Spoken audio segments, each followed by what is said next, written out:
தேவனுடைய வாக்கு தத்தங்களை நம்பி வாழ்வது என்ற தொடர் போதனை நாம் வழங்கி வருகிறோம்.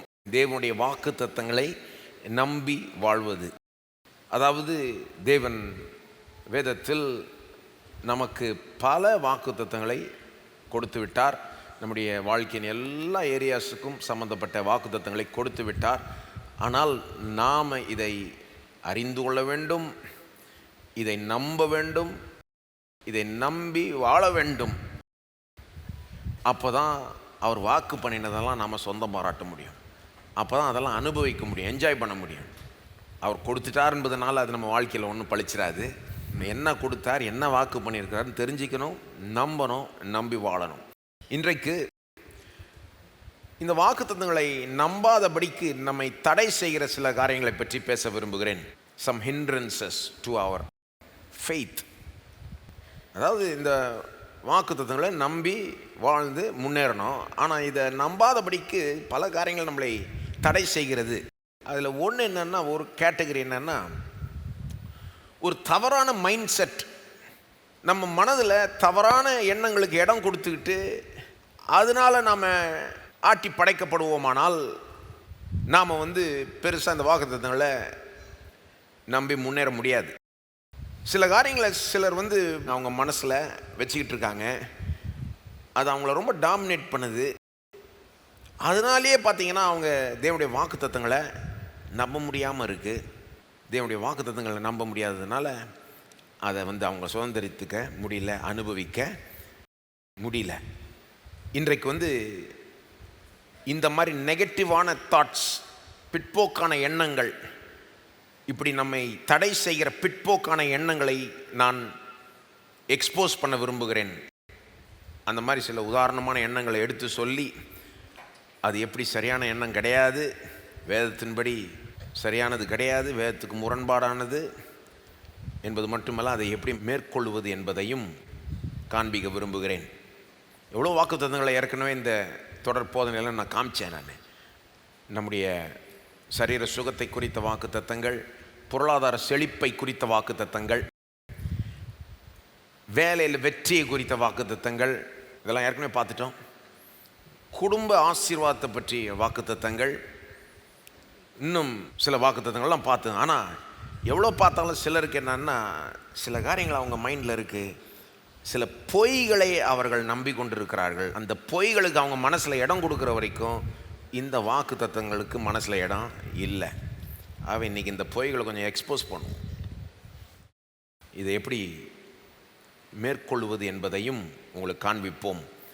நம்ம மனசில் இருக்கிறது எல்லாத்தையுமே நம்ம ஏற்றுக்கொள்ளக்கூடாது. மனசில் கண்டதும் வரும், சில நேரம் கண்ட எண்ணமும் வரும். மனசுக்கு தோன்றுகிறது எல்லாமே அப்படியே ப்ரில்லியண்ட்டான ஐடியா ஒன்றும் கிடையாது, சத்தியம் ஒன்றும் கிடையாது. இது சத்தியமா இல்லையான்னு நிதானிக்கக்கூடிய ஒரு ஞானம் நமக்கு இருக்க வேண்டும். வேதத்தை வச்சு தான் அதை நிதானிக்கணும். சத்தியம் இல்லாததை அகற்ற வேண்டும், சத்தியத்தை மட்டும் வச்சுக்கணும், அதை மட்டும் பாருங்கள் தியானிக்கணும். இதை மனதளவில் நாம் செய்ய வேண்டிய காரியம் என்பது 2 கொரிந்தியர் 10:5 போதிக்குது பாருங்கள். 2 கொரிந்தியர் 5 அவைகளால் நாங்கள் தர்க்கங்களையும் தேவனை அறிகிற அறிவுக்கு விரோதமாய் எழும்புகிற எல்லா மேட்டிமையையும் நிர்மூலமாக்கி எந்த எண்ணத்தையும் கிறிஸ்துவுக்கு கீழ்ப்படிய சிறைப்படுத்துகிறவர்களாய் இருக்கிறோம். நாம் எப்படிப்பட்டவர்களாக இருக்கிறோம்? எல்லா மேட்டிமையும் நிர்மூலமாக்கி எந்த எண்ணத்தையும் கிறிஸ்துவுக்கு கீழ்ப்படிய சிறைப்படுத்துகிறவர்களாய் இருக்கிறோம். எல்லாம் சொல்லுங்கள், எந்த எண்ணத்தையும் கிறிஸ்துவுக்கு கீழ்ப்படிய சிறைப்படுத்துகிறவர்களாய் இருக்கிறோம். அப்போ எல்லா எண்ணத்தையும் ஏற்றுக்கொள்ளக்கூடாது. இது கிறிஸ்துவுக்கு கீழ்ப்படுகிற ஒரு எண்ணமா என்பதை கவனிக்க வேண்டும்.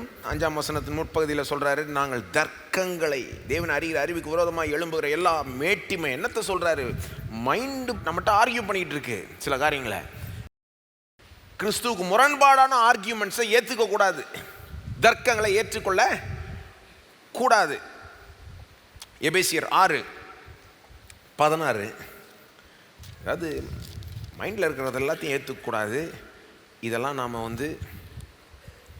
எதிர்த்து நிற்க வேண்டும் என்பது வேதத்தினுடைய ஒரு போதனை பாருங்கள். அதனால தான் அந்த வசனத்தை வாசித்தேன். எபேசியர் 6 அந்த ஆர்மர் ஆஃப் காட் பகுதின்னு இருக்கு இல்லையா, 10 அதில் ஒரு ஆயுதம், பல ஆயுதங்களை எடுத்துக்க சொல்கிறாரு. அதை மாட்டிக்க சொல்கிறாரு.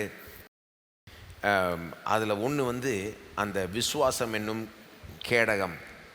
16ஆம் வசனம், பொல்லாங்கன் எய்யும் அக்கினியாஸ்திரங்களை எல்லாம் அவித்து போடத்தக்கதாய் எல்லாவற்றுக்கும் மேலாக விசுவாசம் என்னும் கேடகத்தை பிடித்து கொண்டவர்களாயும் நில்லுங்கள்.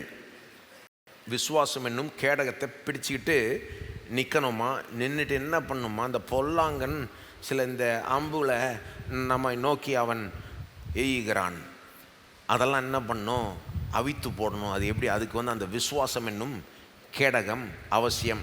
இதே பகுதியில் இன்னும் தொடர்ந்து வாசித்தீங்கன்னா அவர் 17ஆம் வசனத்தில் சொல்கிறாரு, ஆவியின் பட்டயத்தையும் எடுத்துக்கோங்க. அது என்ன? ஆவியின் பட்டயம் தேவனுடைய வசனம்.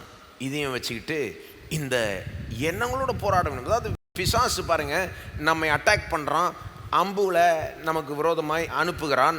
இது எப்படி வருது? பல நேரம் மனதில் தான் அட்டாக் பண்ணுறான் பிசாசு. எப்போவுமே பிசாசு பிடிச்சிக்கிட்டு ஆட்கள் திரியிறது மட்டும்தான் பிசாசுடைய வேலை நினச்சிக்கூடாது. சில நேரம் வந்து பிசாசுக்கு ஓவர் கிரெடிட்டும் கொடுத்துருவாங்க, சில நேரம் போதுமான அளவு கிரெடிட்டும் கொடுக்க மாட்டாங்க. சில நேரம் பாருங்கள், பிசாசு இருக்கிற மாதிரியே தெரியாதான் நான் பிசாசு இருக்கும். மனதளவில் பிசாசு வேலை செஞ்சுக்கிட்டு இருப்பான். அல்லது யாராவது மூலமாக என்னத்தையாவது அனுப்புவான் நம்மகிட்ட பேசுகிறதுக்கு. அவங்க வந்து நம்ம காதில் ஓதுவாங்க. அது பிசாசு அனுப்புகிற எண்ணங்களாகவே இருக்கும்.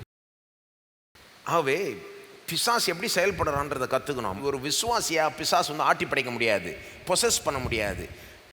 விசுவாசி பிசாசு பிடிச்சவங்கள ஆக முடியாது.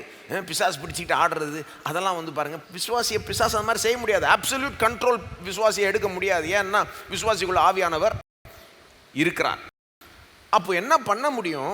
மனதளவில் போராட முடியும். மனதளவில் சில நெகட்டிவ் தாட்ஸை பிசாசானவன் கொண்டு வர முடியும். அது மட்டும் இல்லை, நம்ம சுயமாகவே சில நெகட்டிவ் தாட்ஸ் வருது.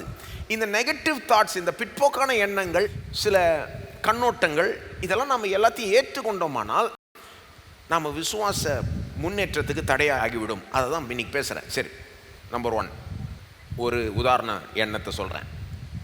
பிற்போக்கான எண்ணம். நிறைய கிறிஸ்தவங்களுக்கு எப்படிப்பட்ட ஒரு எண்ணம் இருக்குன்னா, தேவனுடைய ஆசீர்வாதங்களை பெற்று அனுபவிக்கிறதுக்கு எனக்கு தகுதி இல்லை.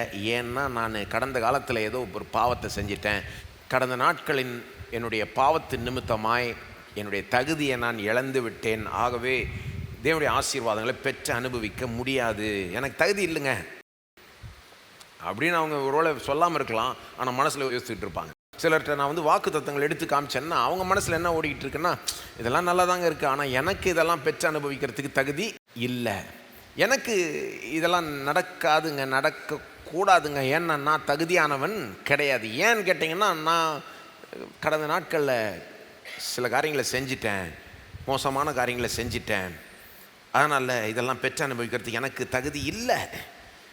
அவங்கள்ட்ட போய்ட்டு வாக்கு தத்தத்தை எவ்வளோ எடுத்து சொன்னாலும் அது இறங்க மாட்டேங்குது, அது அவங்க நம்ப மாட்டேங்கிறாங்க. கர்த்தரின் ஆசீர்வாதமே ஐஸ்வர்யத்தை தரும், அதனுடனே அவர் வேதனை கூட்டார் என்று சொன்னால் அவங்க அதை பெருசாக எடுத்துக்க மாட்டாங்க. ஏன்னா சரி அவர் தருவார், ஆனால் எனக்கு எங்கே தருவார், எனக்கு தான் தகுதி இல்லையே, நான் தான் இப்படி பாவம் செஞ்சிட்டேனே அப்படின்னு நிறைய கிறிஸ்தவங்க அப்படி ஒரு எண்ணம் அவங்களுக்குள்ளே இருந்துக்கிட்டே இருக்குது. தொடர்ந்து அப்படியே அந்த ஒரு டிஃபால்ட் மோடில் இருக்கிறாங்க.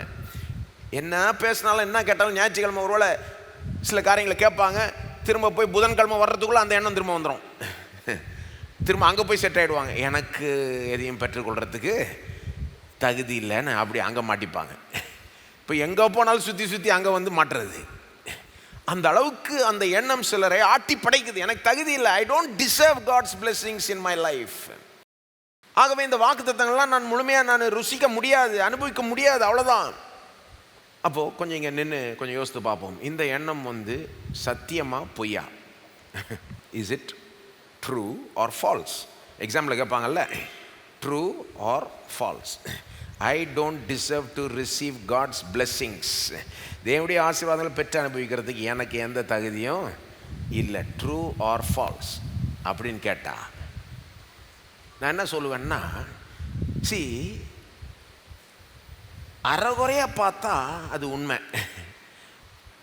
ஒரு கண்ணோட்டத்திலிருந்து வேதத்தினுடைய ஒரு சில வசனங்களை வச்சு பார்த்தா அது உண்மை.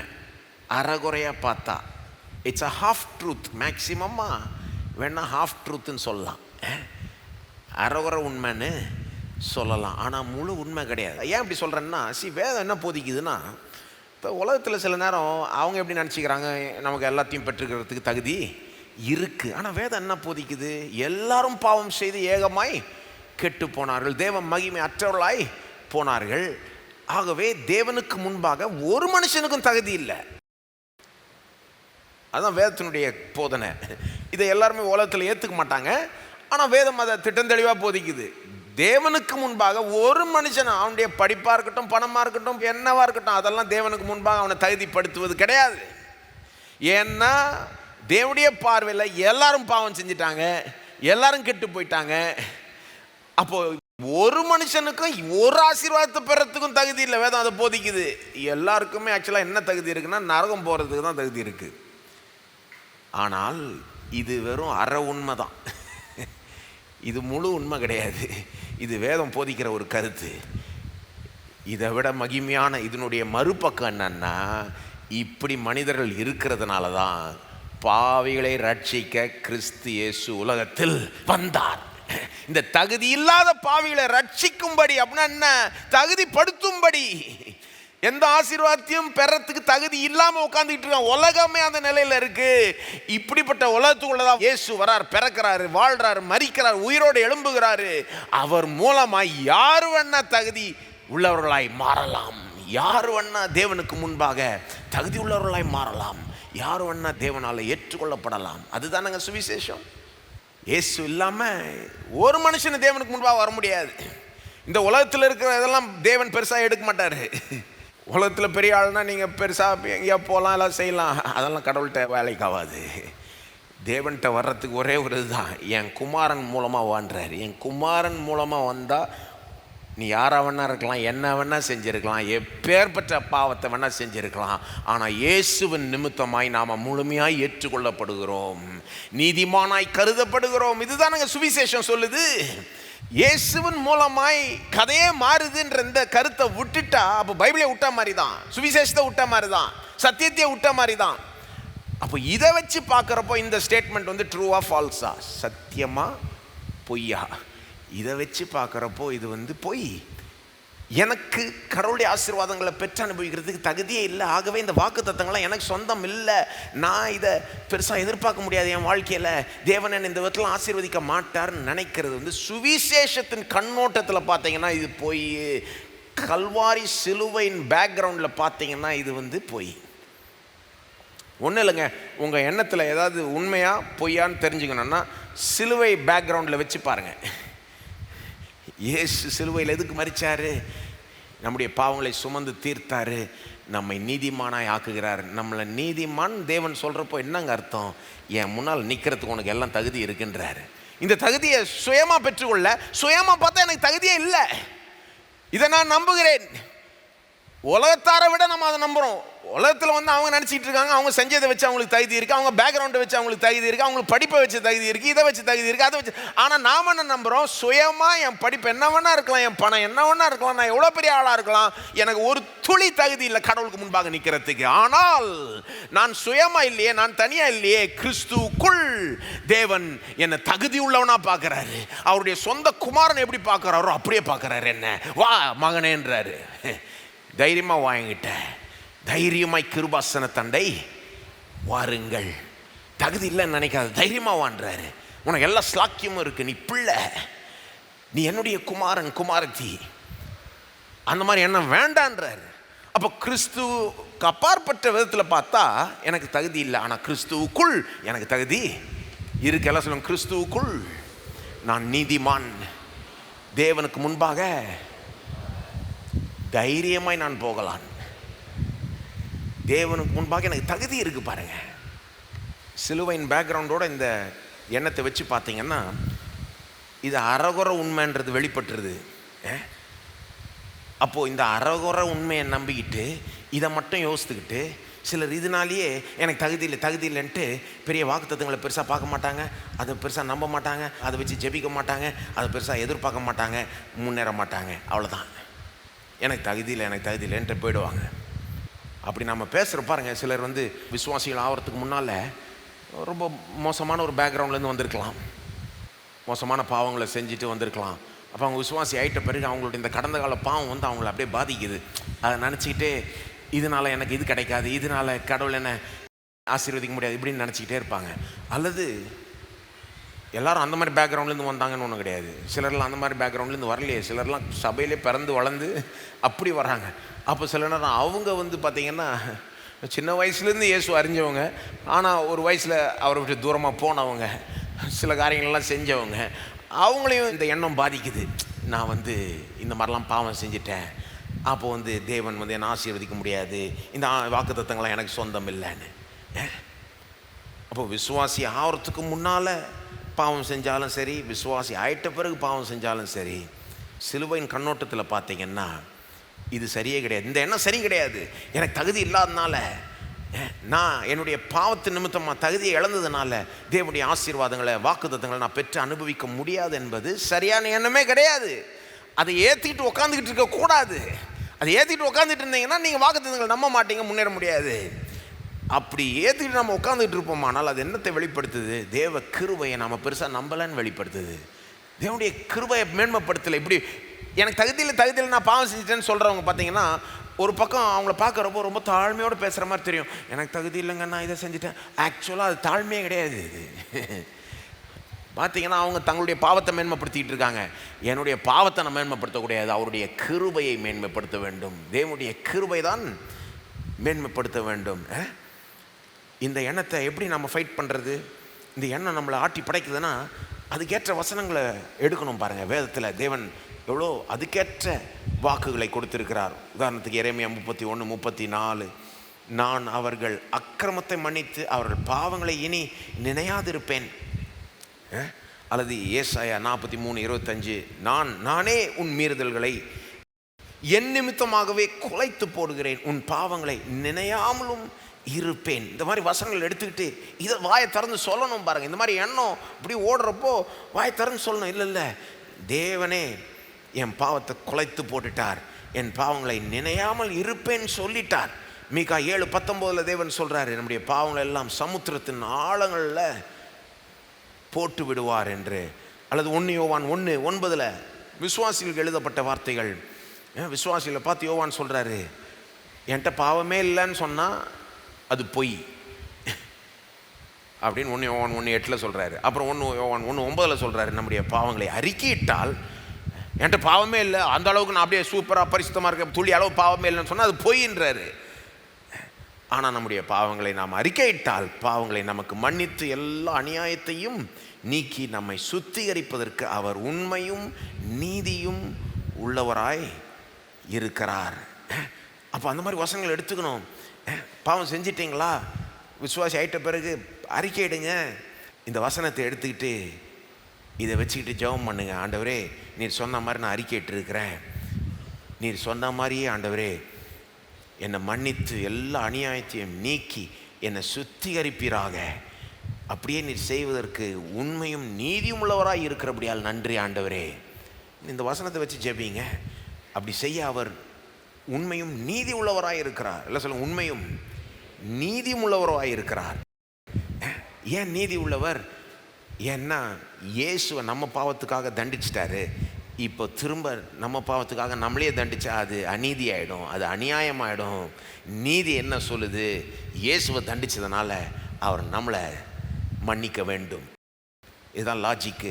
அடுத்த அதிகாரத்தில் யோவான் சொல்கிறார், 1 யோவான் 2:1, என் பிள்ளைகளே, நீங்கள் பாவம் செய்யாதபடிக்கு இவைகளை உங்களுக்கு எழுதுகிறேன். எவ்வளோ வேணால் பாவம் செஞ்சுக்கோங்க, பரவாயில்ல, மன்னிப்பு கேட்டுக்கலான்னு அப்படி எழுதலை, பாவம் செய்யாதபடிக்கு என்ற எழுதுகிறேன். ஆனால் ஒருவன் பாவம் செய்வானானால் நீதிபரராய் இருக்கிற இயேசு கிறிஸ்து நமக்காக பிதாவினிடத்தில் பரிந்து பேசுகிறவராய் இருக்கிறார். பைபிள் போதனை பாருங்கள், என்ன அற்புதமான போதனை. பாவம் செய்யாத, பாவம் செய்யக்கூடாது என்பதுக்காக தான் எல்லாம் எழுதுகிறோம். ஆனால் பாவம் செஞ்சிட்டதுனால எல்லாம் போச்சுன்னு நினச்சிக்காத. உன் பாவம் ஒன்று அப்படியே டிஸ்குவாலிஃபை பண்ணிடுச்சு, அவ்வளோதான், எல்லாம் போச்சுன்னு நினச்சிக்காத. அது பிசாசு பாவத்தை வச்சு குற்றப்படுத்துவான். செஞ்சிட்டியா, போச்சு போ நீ, அவ்வளோதான். பழைய பாவத்தை திரும்ப திரும்ப நினைப்பூட்டுவான். உனக்கு தகுதி இல்லை போ அப்படின்னுவான். நீ எல்லாம் தேவனால் பயன்படுத்தப்பட முடியாதுன்னு சொல்லுவான். ஆனால் தேவன் எப்படி செயல்படுகிறார்? அற்புதமாக செயல்படுகிறார். வேதத்தில் சில உதாரணங்கள்லாம் இருக்கு இல்லையா? ஒன்றும் இல்லை, பைபிளை வாசித்தாலே புரிஞ்சுக்கலாம். யாக்கோபு எடுத்துக்கோங்க. ஏமாத்து வேலை பண்ணிட்டு அவன் தகப்பனையும் ஏமாற்றி அண்ணனையும் ஏமாற்றி அப்புறம் ஓடி போய் வரான் பாருங்க யாக்கோபு. அந்த நேரத்தில் தான் தேவன் அவனை சந்தித்து சொப்பனத்தில் அவன்கிட்ட வந்து பிரம்மாண்டமான வாக்கு தத்தங்களை கொடுக்குறார். ஆதியாகமம் 28ஆம் அதிகாரத்தில். அதனுடைய டைமிங்கை கவனிங்க. அதுக்கு முன்னால் கொடுக்கல. அப்பாவையும் அண்ணனையும் ஏமாற்றி ஓடி வந்து அந்த நேரத்தில் அவனுக்கு கொடுக்குறார் பிரம்மாண்டமான வாக்கு தத்தங்கள். அவன் செஞ்சு இந்த ஏமாத்து வேலையை பெருசாக ஒன்றும் பேசல. அவர் பாட்டு வாக்கு தத்தம் கொடுத்துட்டு போயிட்டே இருக்கிறாரு. ஆச்சரியமாக இருக்குது. அவன் செஞ்சது கரெக்டுன்னு கிடையாது. யாக்கோபு அண்ணனையும் அப்பாவையும் ஏமாத்துனதெல்லாம் சரி கிடையாது, தப்பு பாருங்கள். அதனால தான் அதனுடைய விளைவுகள் அவன் சந்தித்தான். ஓடி போக வேண்டியதாகிடுச்சு, கொஞ்சம் கஷ்டப்பட வேண்டியதாகிடுச்சு. ஆனால் தேவன் அவனை தூக்கி எறியல. நீ வந்து ஏமாத்துகிறவன், ஆகவே உனக்கு வாக்குத்தத்தம் கிடையாதுன்னு சொல்ல, அவனுக்கு போய் வாக்குத்தத்தை கொடுக்குறார். என்ன சொல்ல வர? நம்முடைய பாவம் வந்து தேவன் வாக்கு கொடுக்கிறதையோ அல்லது வாக்கை நிறைவேற்றுகிறதையோ முற்றிலுமாக கேன்சல் பண்ண முடியாது. அப்படி செயல்படுவதில்லை. இந்த யாக்கோபு வந்து வாக்குத்தத்தங்களை பெற்று பிறகு இந்த வாக்குத்தத்தங்கள் அவன் வாழ்க்கையில் நிறைவேறுது. அவன் இரு பரிவாரங்களாக திரும்ப வரான். அதெல்லாம் உங்களுக்கு தெரியும். அல்லது இன்னொரு உதாரணம் எடுத்துக்கோங்க. பேதுரு, மாபெரும் சீஷன் அப்போஸ்தலன் ஆகிய பேதுரு வந்து எப்படி தொடங்கினார்? அவர் ஒன்றும் பெரிய அப்போஸ்தலனாக தொடங்கலை. He began as a sinful fisherman. பேதுருவை இயேசு முதல்ல சந்திச்சப்போ ராவெல்லாம் பேதுரு மீன் பிடிக்க பார்த்தார். லூக்கா 5 படிக்கலாம். ராவெல்லாம் மீன் பிடிக்க பார்க்குறாரு. பேதுரு வந்து அவர் தொழிலே மீன் பிடிக்கிறது தான், அதில் எக்ஸ்பர்ட்டு. இப்போ ராவெல்லாம் பிடிக்க முடியல. ஏசு அந்த பக்கமாக வராரு. அவர் போட்டை கேட்குறாரு, கொஞ்சம் யூஸ் பண்ணிக்கிறேன் பிரசங்கம் பண்ணுறதுக்குன்னு. யூஸ் பண்ணிவிட்டு அப்புறம் பேதுருட்டு சொல்கிறார், சரிவா மீன் பிடிக்க போகலான். பேதுரு சொல்கிறான், ராவெல்லாம் பிடிக்க பார்த்தாச்சு, ஆனால் பிடிக்க முடியல. சரி நீர் சொல்கிறதுனால நான் செய்கிறேன் அப்படின்ட்டு ஏசு சொன்ன மாதிரியே வலையை போட்டால் வலை கிளிகிற அளவுக்கு, போட்டு முழுகிற அளவுக்கு மீனை பிடிச்சிட்டாங்க. பயங்கரமான ஆசீர்வாதம் பாருங்க. அதை கண்டு பேதுருக்கு நீங்கள் எப்படி ரியாக்ட் பண்ணியிருப்பாருன்னு நினைக்கிறீங்க? வாவ் சூப்பர்னு கை தட்டினாரா? எப்படி ரியாக்ட் பண்ணார்னா, லூக்கா 5:8 சீமோன் பேதுரு அதை கண்டு இயேசுவின் பாதத்தில் விழுந்து, ஆண்டவரே நான் பாவியான மனுஷன், நீர் என்னை விட்டு போக வேண்டும். எப்படி ரியாக்ட் பண்ணுறான் பேதுரு? இது வந்து அவனுக்கு டூ மச் ஆசீர்வாதம் ஆயிடுச்சு. ஆண்டவரே எனக்கு இதுக்கு தகுதியே இல்லை, நான் பாவியான மனுஷன், என்னை விட்டு தூரமாக போயிடுன்றான். அவன் பாருங்க என்ன மாதிரி வாழ்க்கை வாழ்ந்துருப்பான்னு தெரியல, என்ன மாதிரி காரியங்கள் செஞ்சிருப்பான்னு தெரியல. அவனுக்கு இந்த ஆசீர்வாதத்தை ஏற்றுக்கொள்ள முடியல. ஏன்னா அவன் மனசில் என்ன இருக்கு? எனக்கு தகுதியே இல்லை, எனக்கு இது நீ போயிடும் ஆண்டவரேன்றான். இதுக்கு தானே காத்துக்கிட்டு இருந்தேன், மீன் தானே வேணும், ராவெல்லாம் மீன் பிடிக்க பார்த்தேன், தான் போட்டு நிறையா மீன், எனக்கு தகுதி இல்லை ஆண்டவரே, போயிடும்ன்றான். இயேசு எப்படி ரெஸ்பாண்ட் பண்ணார்? 10ஆம் வசனத்தில் இயேசு அவனை நோக்கி, பயப்படாதே, இது முதல் நீ மனுஷரை பிடிக்கிறவனாய் இருப்ப. இயேசு சொல்கிறாரு, இது நத்திங், இப்படி மீன் பிடிக்க வச்ச மாதிரி நான் உன்னை மனுஷனையே பிடிக்க வைப்பேன்றாரு. அவர் விட்டு போயிடல, இவன் தகுதி இல்லைன்றதுனால அவர் ஒன்று விட்டுட்டு போயிடல. அவர் என்ன சொல்கிறாரு? நீ பயப்படாத, நான் உன்னை இப்போ தான் பயன்படுத்தவே தொடங்க போகிறேன்றாரு. அப்போ இந்த தகுதி இல்லாத பாவியாகிய பேதுருவை இயேசு அழைச்சி அவனை பயன்படுத்த தொடங்குறாரு பாருங்க.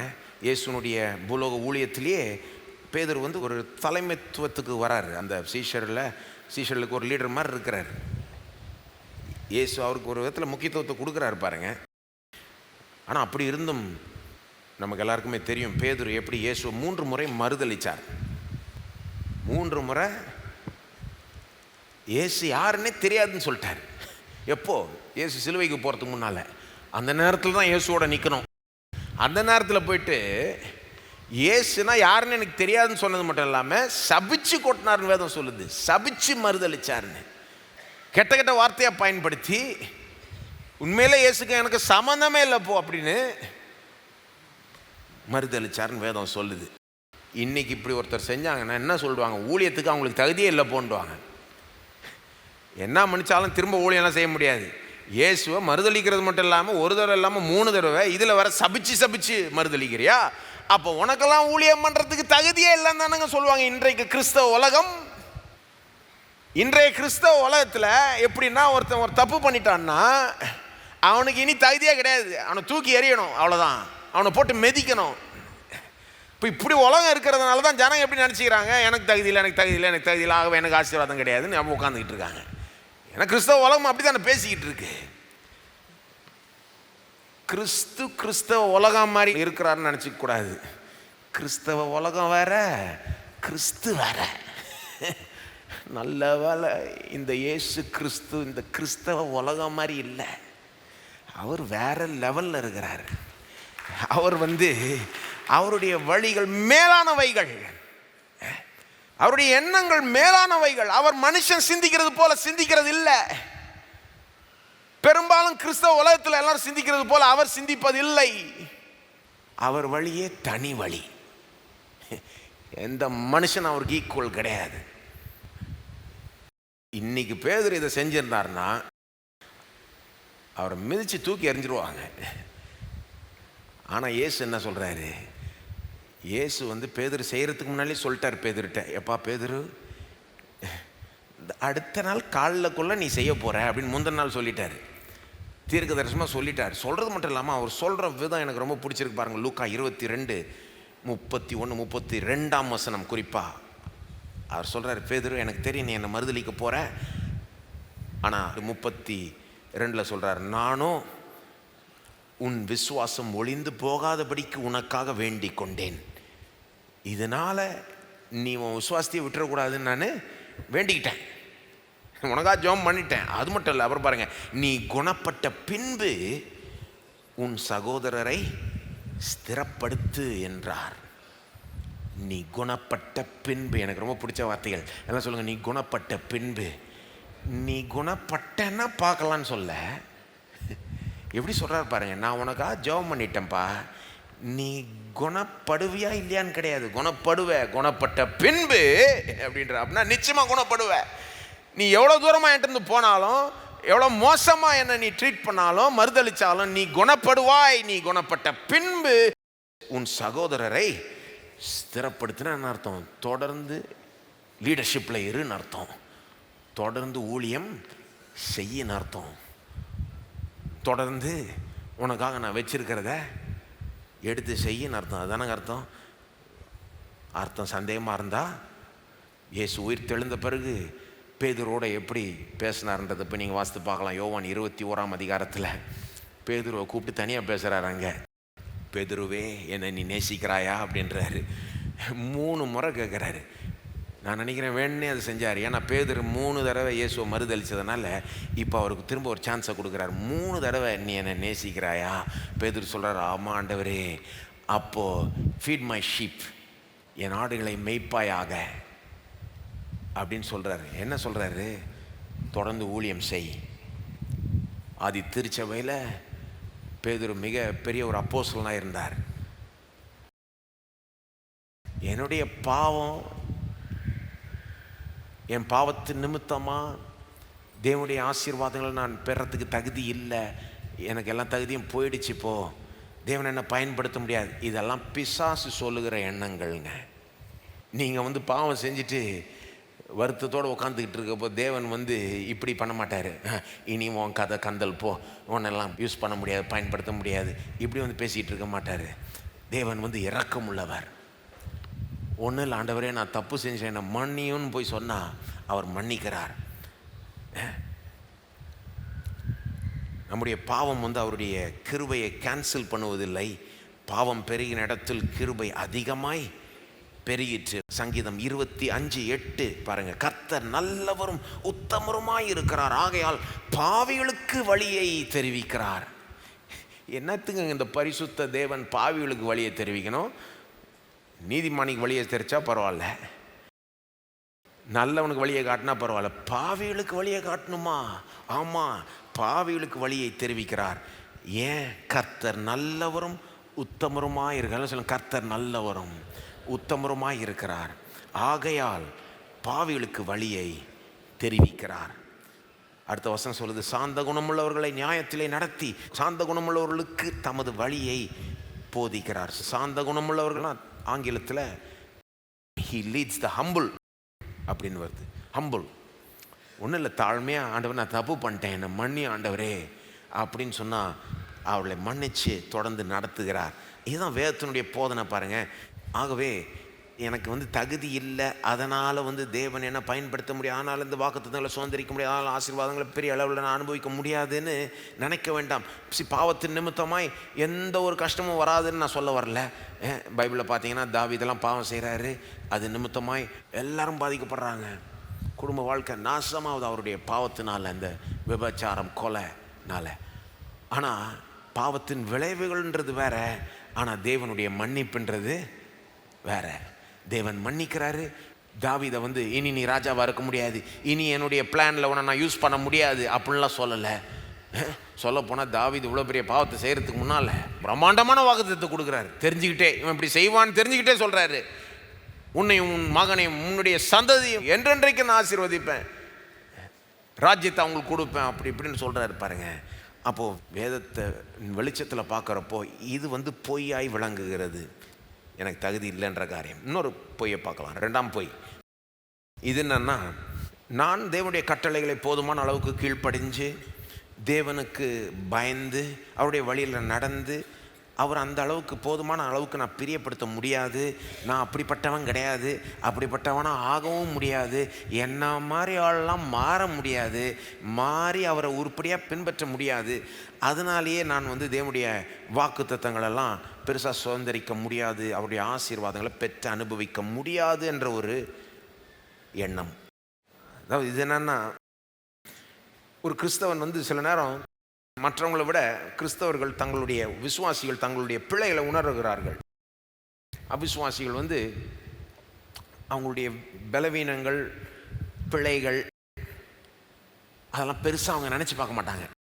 ஆனால் நம்ம விசுவாசியாக இருக்கிறதுனால, வேதத்தை வாசிக்கிறதுனால, தேவன் சில காரியங்கள் நம்மகிட்ட எதிர்பார்க்குறார். இதெல்லாம் சரியில்லைன்னு சொல்கிறாரு, இதெல்லாம் செய்யாதன்றாரு, இதெல்லாம் செய்யின்றாரு. இந்த கட்டளைகள் பிரமாணங்கள்லாம் எடுத்து பார்க்குறப்போ நமக்கு நம்மகிட்ட இருக்கிற பலவீனங்கள்லாம் ஒன்றுமே வெளிப்படுது. ஆண்டவரே நீ செய்யாதேன்னு சொல்கிறீர், ஆனால் எனக்கு கஷ்டமாக இருக்குது அப்படின்னு நம்முடைய பலவீனங்கள் வெளிப்படுது.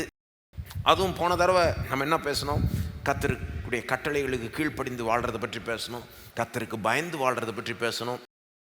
எப்படி இதுக்கும் நாம் தேவனுடைய வாக்குத்தத்தங்களை முழுமையாக அனுபவித்து முன்னேறத்துக்கும் சம்பந்தம் உண்டு என்பதை பேசணும். அப்போ இந்த மாதிரி ஒரு 2 செய்தியை கேட்டு முடித்த பிறகு சிலருக்கு என்ன ஒரு எண்ணம் வந்துடும்னா, நான்லாம் இதில் பெருசாக முன்னேற முடியாதுங்க, ஏன்னா என்கிட்ட நிறைய கேரக்டர் ஃப்ளாஸ் இருக்குது, என்கிட்ட பலவீனங்கள் இருக்குது, குறைகள் இருக்குது, என் கேரக்டரே ஒரு மாதிரியாக இருக்குது, நான்லாம் கர்த்தருக்கு பயந்து அவர் வழியில் நடந்து அவர் கட்டளையில் பிரியமாக இருந்து அவர் சொல்கிறத செஞ்சு இதெல்லாம் எனக்கெல்லாம் நடக்காதுங்க, இதெல்லாம் நான்லாம் என்ன மாதிரி எல்லாம் மாற முடியாதுங்க அப்படின்ற அவங்க வாய்த்தரன்னு சொல்ல மாட்டாங்க, மனசில் இருக்கும்.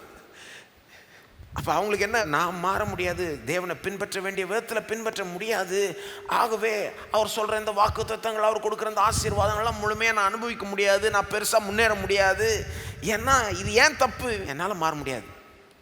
ஓகே, இது உண்மையாக பொய்யா, ட்ரூ ஆர் ஃபால்ஸ்? இதுவும் ஒரு அறகுறையான உண்மை. ஆனால் ஒட்டுமொத்தமாக பார்க்குறப்போ பொய்யும் தான் ஆன்சர் கொடுக்கணும். நம்ம ஏன் அறகுறையான உண்மைன்னு சொல்கிறேன்னா, என்கிட்ட கேரக்டர் ஃப்ளாஸ், கேரக்டரில் குறைகள் பிழைகள் இருக்குது என்பது உண்மை. எல்லாருக்கிட்டையும் கேரக்டர் ஃப்ளாஸ் இருக்குது. அவங்களுக்கு ஒரு சுவாபம் இருக்குது பாருங்க. எல்லா மனிதர்களுக்கும் ஒரு பாவ சுவாபம் இருக்குது என்று வேதம் போதிக்குது. அது பல விதமாக வெளிப்படும். சிலர் ரொம்ப ஈஸியாக கோவப்பட்டுருவாங்க. கோவம் வந்துச்சுன்னா அடக்க முடியாது, கண்ணாமன்னா எதையும் பேசுறது அல்லது தார்மாராக பண்ணுறது. வேறு சிலருக்கு வேறு வீக்னஸ் இருக்கும். வித்தியாசமான மக்களுக்கு வித்தியாசமான வீக்னஸஸ் இருக்கும் பாருங்க. சிலருக்கு பிறந்ததுலேருந்தே ஒரு விதமாக இருப்பாங்க, அவங்களுக்குன்னு ஒரு பர்சனாலிட்டி இருக்கும், அவங்களுக்குன்னு ஒரு சுவாபம் இருக்கும்.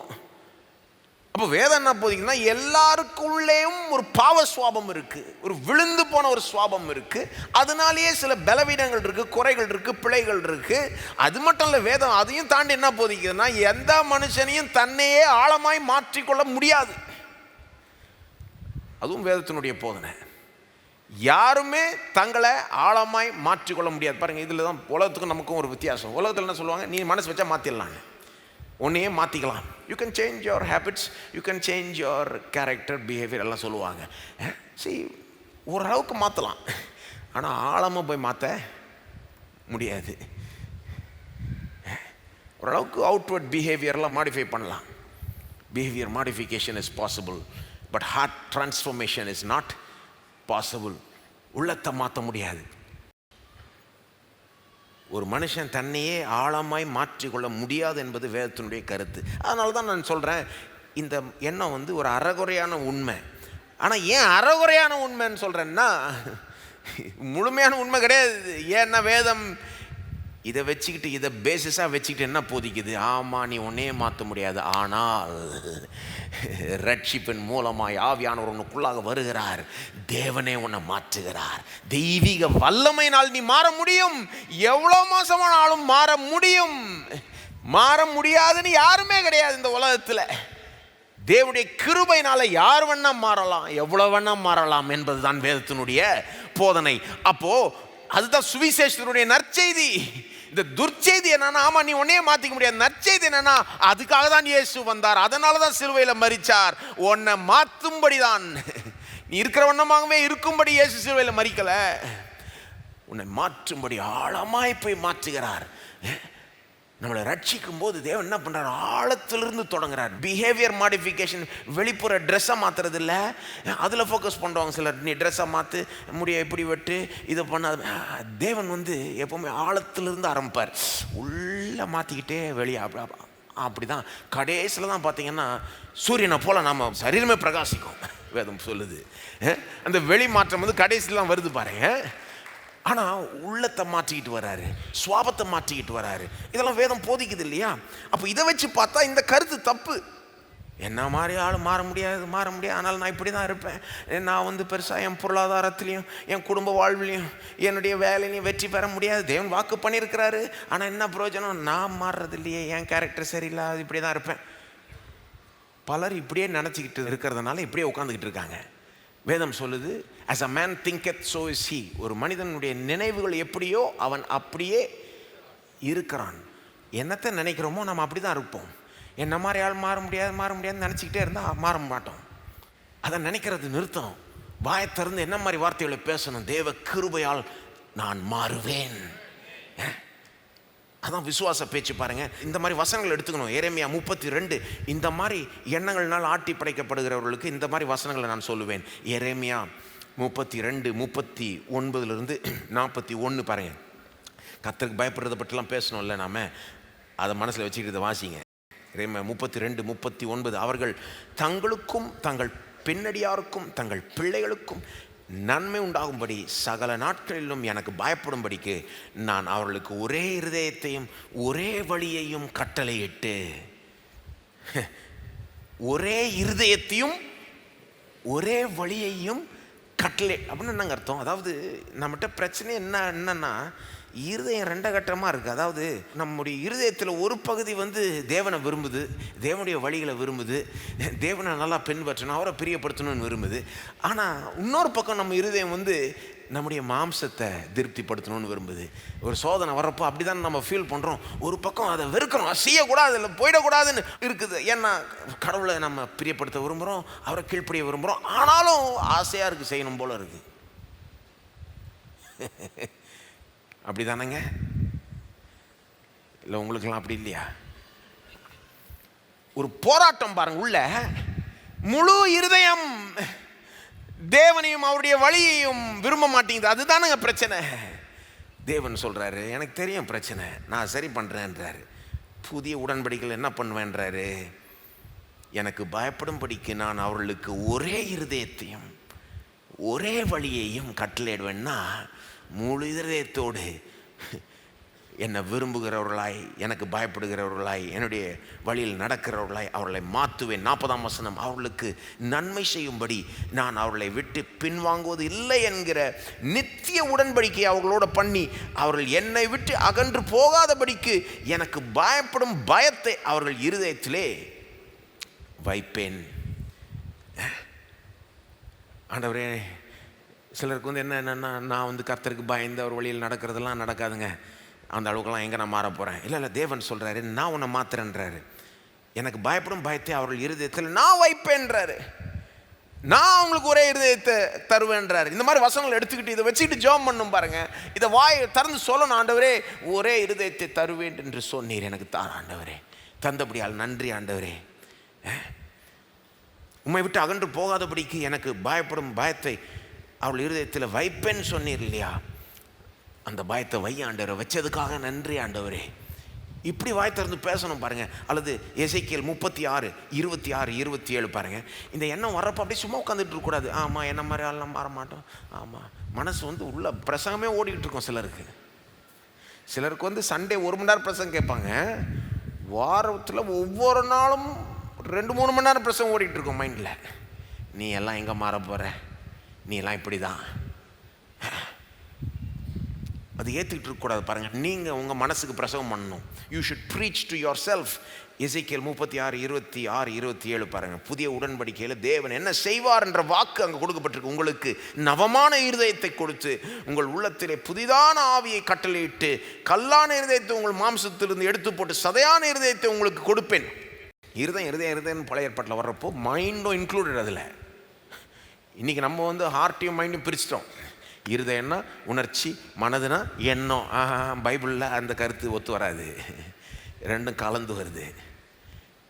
இருதயம்னா பல நேரம் மனதுன்னு அர்த்தம்.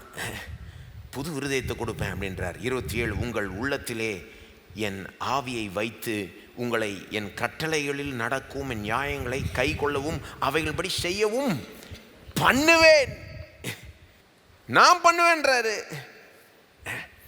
ஆண்டவரே என்னால் பண்ண முடியல, நான் பண்ணுறேன்ப்பா, உன்னை பண்ண வைப்பேன்றாரு. என் ஆவி அவங்க உள்ள வச்சு என் கட்டளையில் நடக்க, என் நியாயங்களை கை கொள்ள, அவங்க இப்படி செய்ய நான் பண்ணுவேன்றார். அதை நம்ப ரெடியா நீங்கள்? இப்போ என்ன மாதிரி ஆள்லாம் மாற மாட்டேன், அதனால் தேவனுடைய ஆசீர்வாதங்கள்லாம் முழுசாக சுதந்திரிக்க முடியாதுன்னு நினச்சிட்டு இருக்கிறதுக்கு பதிலாக என்ன செய்யணும்? தேவனுடைய வார்த்தையை நம்ப வேண்டும். நான் பண்ணுறேன்றார், நான் உன்னை மாத்துறேன்றாரு, உன்னை மாதிரி ஆளையும் மாற்றி காமிக்கிறேன்றாரு, என் வழியில் நடக்க வைக்கிறேன்றாரு. எத்தனை முறை தேவன் இதை செய்திருக்கிறார். பைபிள்லேயே உதாரணங்களை பார்க்கலாம், பைபிளுக்கு வெளியில் சரித்திரத்தில் உதாரணங்களை பார்க்கலாம். அப்போஸ்தலனாகிய யோவான் பாருங்கள், கரடு முரடான ஒரு நபராக இருந்தார். அப்போஸ்தலனாகிய யோவான்ற சுவிசேஷம்லாம் எழுதப்பட்டிருக்குல்ல பைபிளில். 1 யோவான் 2 யோவான் 3 யோவான் நிருபங்கள்லாம் இருக்குல்ல, அதை எழுதினவர் அவர் தான் அப்போஸ்தலனாகிய யோவான். அவருக்கு இயேசுவே கொடுத்த பேர் என்னன்னா இடிமுழக்க மக்கள் அப்படின்னு பேர் கொடுத்தாரு. மார்க் 3:17 அவருக்கும் அவருடைய சகோதரனுக்கும், அதாவது யாக்கோபு யோவான் இருந்தாங்கல்ல, செபெதேயுவின் குமாரர்கள், இயேசுடைய 12 சீஷரில் 2 பேர். அவங்களுக்கு இயேசு கொடுத்த பேர் என்னன்னா, அது மார்க் 3:17 சொல்லுது பாருங்கள், போவனர்கேஸ் என்று பேரிட்டாராம். அதனுடைய அர்த்தம் என்னன்னா இடி முழக்க மக்கள் என்று அர்த்தமாம். இடி முழக்க மக்கள்னா ஏன் அப்படி பேர் கொடுத்தாருன்னு சில வேத வல்லுநர்கள்லாம் ஆராயும் போது என்ன நினைக்கிறாங்கன்னா, ஒருவேளை அவங்க கேரக்டர் அந்த மாதிரி இருந்ததுனால அப்படி பேர் கொடுத்தாரோ, இது மாதிரி கரடு முரடான ஒரு நபர்களாக இருந்தாங்களோ. ஏன்னா மற்ற சில அதுக்கேற்ற க்ளூஸ் இருக்குது பாருங்கள். உதாரணத்துக்கு லூக்கா 9ஆம் அதிகாரத்தில் ஒரு முறை இயேசு சமாரியா வழியாக கடந்து போயிட்டுருக்காரு. அங்கே அந்த கிராமத்தில் தங்கிக்க முடியுமான்னு பர்மிஷன் கேட்குறாங்க. இயேசு அந்த கிராமத்தில் நைட்டில் தங்கிக்க முடியுமா, தங்கிட்டு அடுத்த நாள் காலையில் போக முடியுமான்னு கேட்குறப்போ அவன் முடியாதுன்றான். ஏன்னா சமாரியர்களுக்கும் யூதர்களுக்கும் ஒத்து வராது, அந்த இன வேறுபாடு அவங்களுக்கு ஒருத்தரை பிடிக்காது. அப்போது இயேசுவை யூதனை பார்க்குறாங்க, கிளம்பிட்டு அப்படின்றாங்க, இங்கெல்லாம் தங்க முடியாது அப்படின்னு. அப்படி சொன்னோன்னே இவங்களுக்கு கோவம் வந்துருச்சு. யாருக்கு? யாக்கோபுக்கும் யோவானுக்கும், இந்த செபெதேயுவின் குமாரர்கள். அவங்க இயேசுகிட்ட போய் சொல்கிறாங்க, ஆண்டவரே எலியா செஞ்சது போல வானத்திலிருந்து அக்கினை இறங்கி அவர்களை அழிக்கும்படி நாங்கள் கட்டளையிட உமக்கு சித்தமா? இயேசுவை தங்க முடியாதுன்னு சொன்னவனை எப்படி விடுறது? சும்மா விடக்கூடாது, உண்டல்னு ஆக்கிடணும்னு சொல்லிட்டு எலியா செஞ்ச மாதிரி மைண்ட் எப்படி வேலை செய்து பாருங்க. அக்னியை வானத்துலேருந்து வர வச்சிடலாமான்றவர் உமக்கு சித்தமா?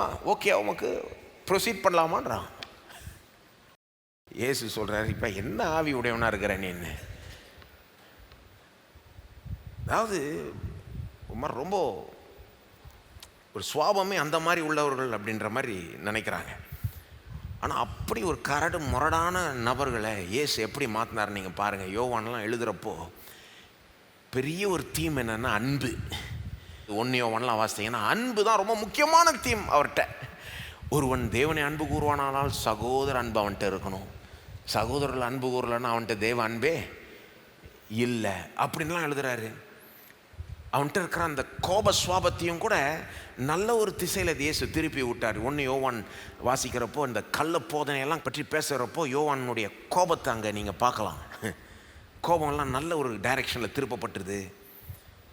அன்பின் ஒரு அப்போஸ்தலன் ஆகிட்டார். சொல்லப்போனால் அவருடைய நிக்நேம், ஆதி திருச்சபையில் அவருக்கு ஒரு நிக்நேம் இருந்துதான், அப்பாஸ்டல் ஆஃப் லவ், அன்பின் அப்போஸ்தலன்.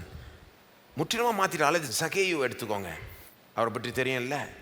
இயேசுவின் காலத்தில் வாழ்ந்த ஒரு டேக்ஸ் கலெக்டர், ஆயக்காரர், சீஃப் டேக்ஸ் கலெக்டர், அதிலே ஒரு லீடர்ஷிப்பில் இருந்த ஆள். அந்த காலத்தில் ரோமர்கள் அநியாயமாக டேக்ஸ் கலெக்ட் பண்ணாங்க இஸ்ரேல் மக்கள்கிட்ட இருந்து. இதில் கலெக்ட் பண்ண ஆட்கள் ரோமர்கள் சார்ஜ் பண்ணதை விட இவங்க ஒரு அமௌண்ட்டை கூட்டி தங்களுக்கு ஒரு கட்டிங் வரணும்னு கூட்டி அதிகமாக கலெக்ட் பண்ணாங்க. ரொம்ப அநியாயத்துக்கு மேலே அநியாயம் அது. அந்த அநியாயத்துக்கு ஒரு லீடராக இருந்த ஆள் சகேயு. அவர் இயேசுவை சந்திக்கிறார். இயேசு அவர் வீட்டுக்கு வராரு. கொஞ்ச நேரம் அவர்கிட்ட செலவழிச்சே இயேசு அவரை மாற்றிடுறாரு பாருங்க.